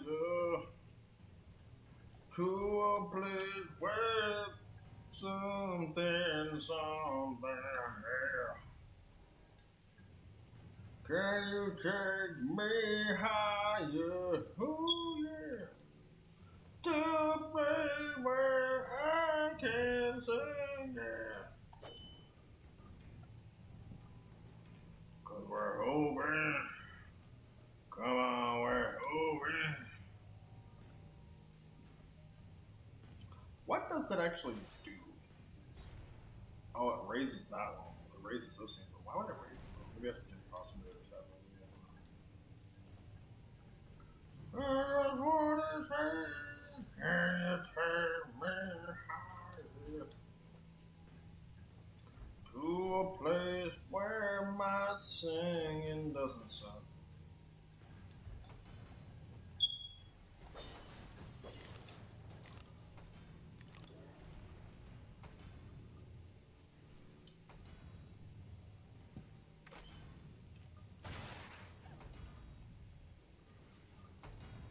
Oh.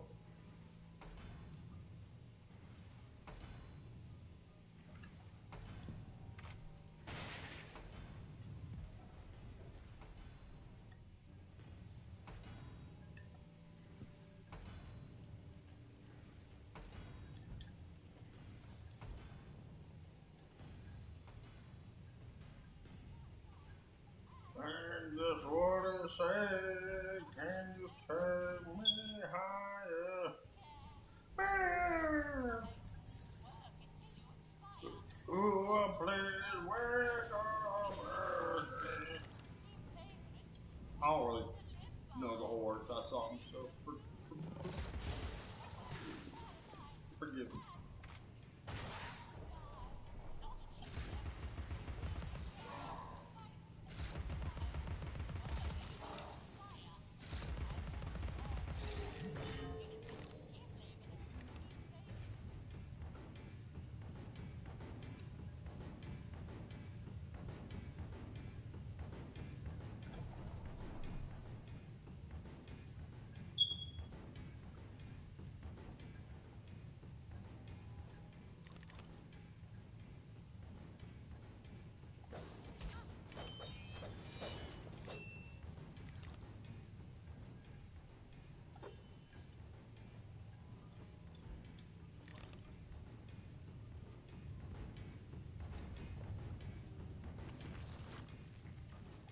Come on, let's go there.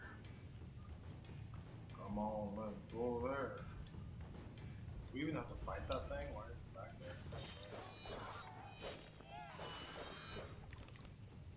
Ah, you bitch. You distracted me enough to I couldn't do my master plan. You son of a hooker.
Yeah.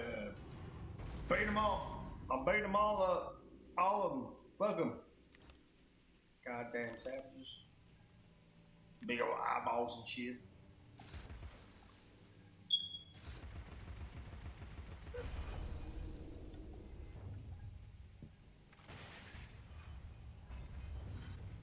Diddly bop. Diddly bop.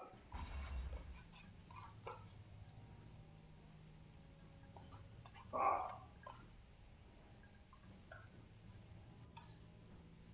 I do remember not 100% making this up.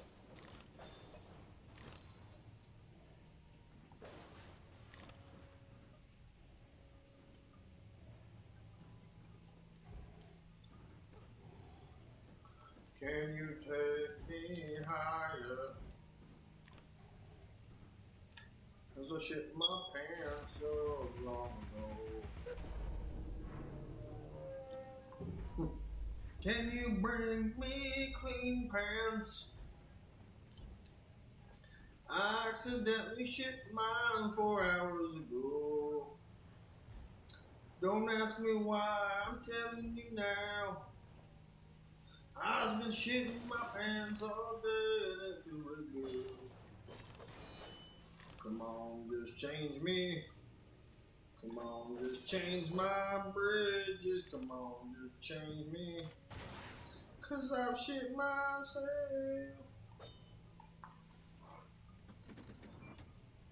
Can you take me higher? To a place where the people sing. I don't know how to sing that song. I don't know the song. Because I don't even like Creed. Just like one part in that one song. Where am I supposed to go? Oh, maybe no, I'm gonna actually do it.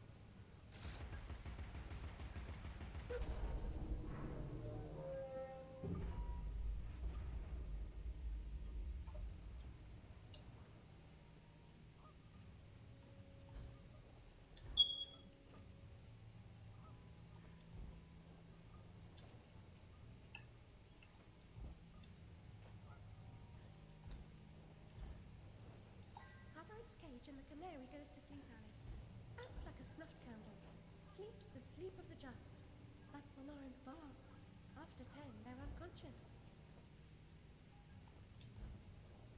Whee!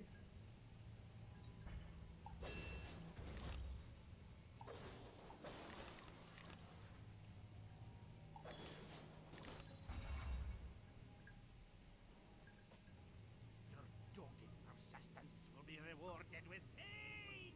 I told you to cease There's the and rabbit. desist, but my warning goes I right hate to the that. motherfucking So light. without regret, you're about to feel Afraid. like a lobster who's been tossed into the boiling pot.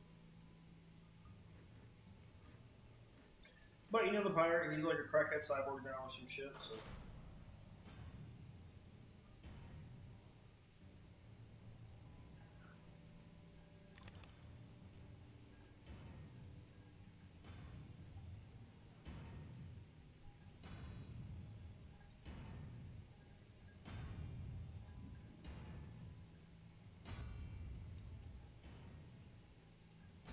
I ain't really spent anything in the press there.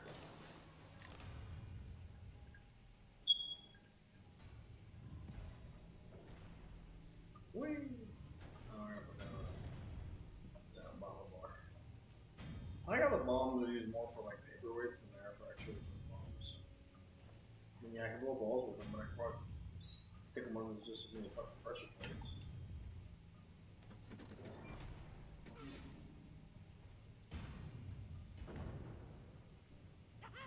That's it. Can feel it surging. Faster, my fine feathered friend. Don't stop now. Oh no. I got the french fry. How will I go on?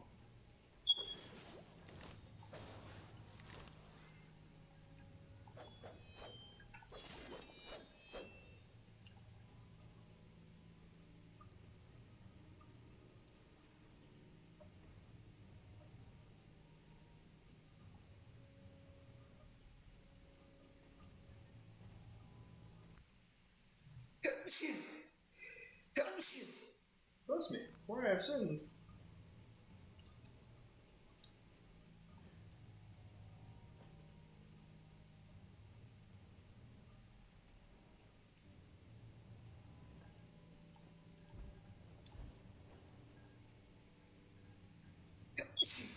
Excuse me.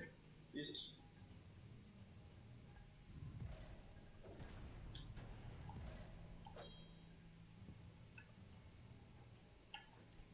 I'm gonna send you to the shadow dimension. It's gonna be glorious.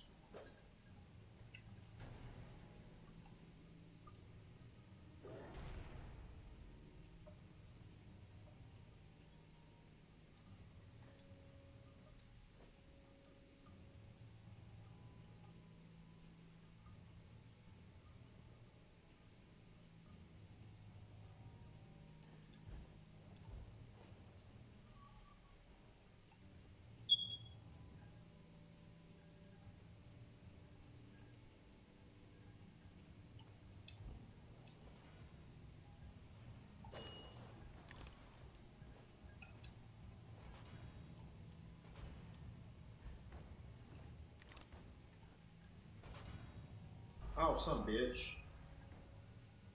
I feel.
Fucking I thought I killed all the fucking rest of these fuckers.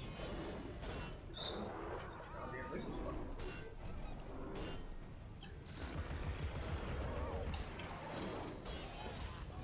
Kill something without fucking chopping these.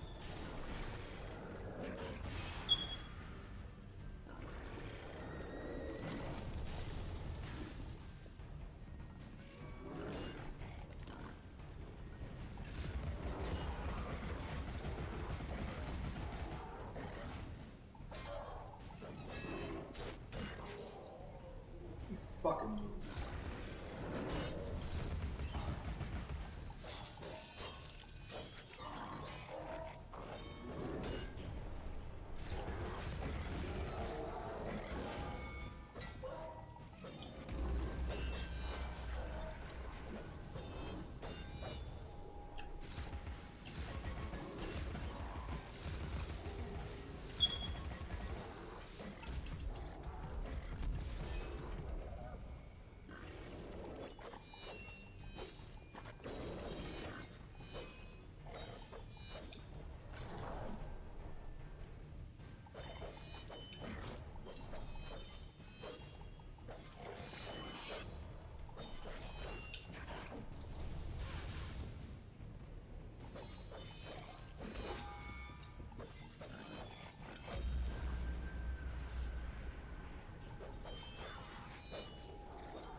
got your arms and legs back, Lieutenant Dan. Lieutenant Dan, you ain't got no legs or arms, Lieutenant Dan. They're gonna give you magic legs and arms, Lieutenant Dan. Lieutenant Dan.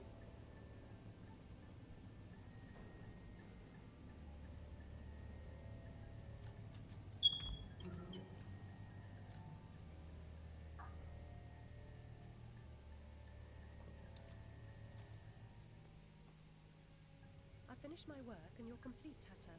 Now, what about this damnable train? I feel like a new man, or whatever I am.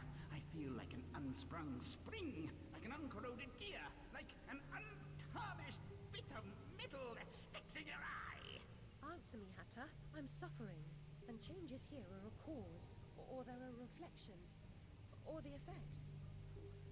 What's going on? What are the new rules? The law is just a whisper away home to wonder who knows how to measure rules with a ruler. Cruel rules. Idiot. I should have left you in bits. Come. The least you can do is help me discover what's going on.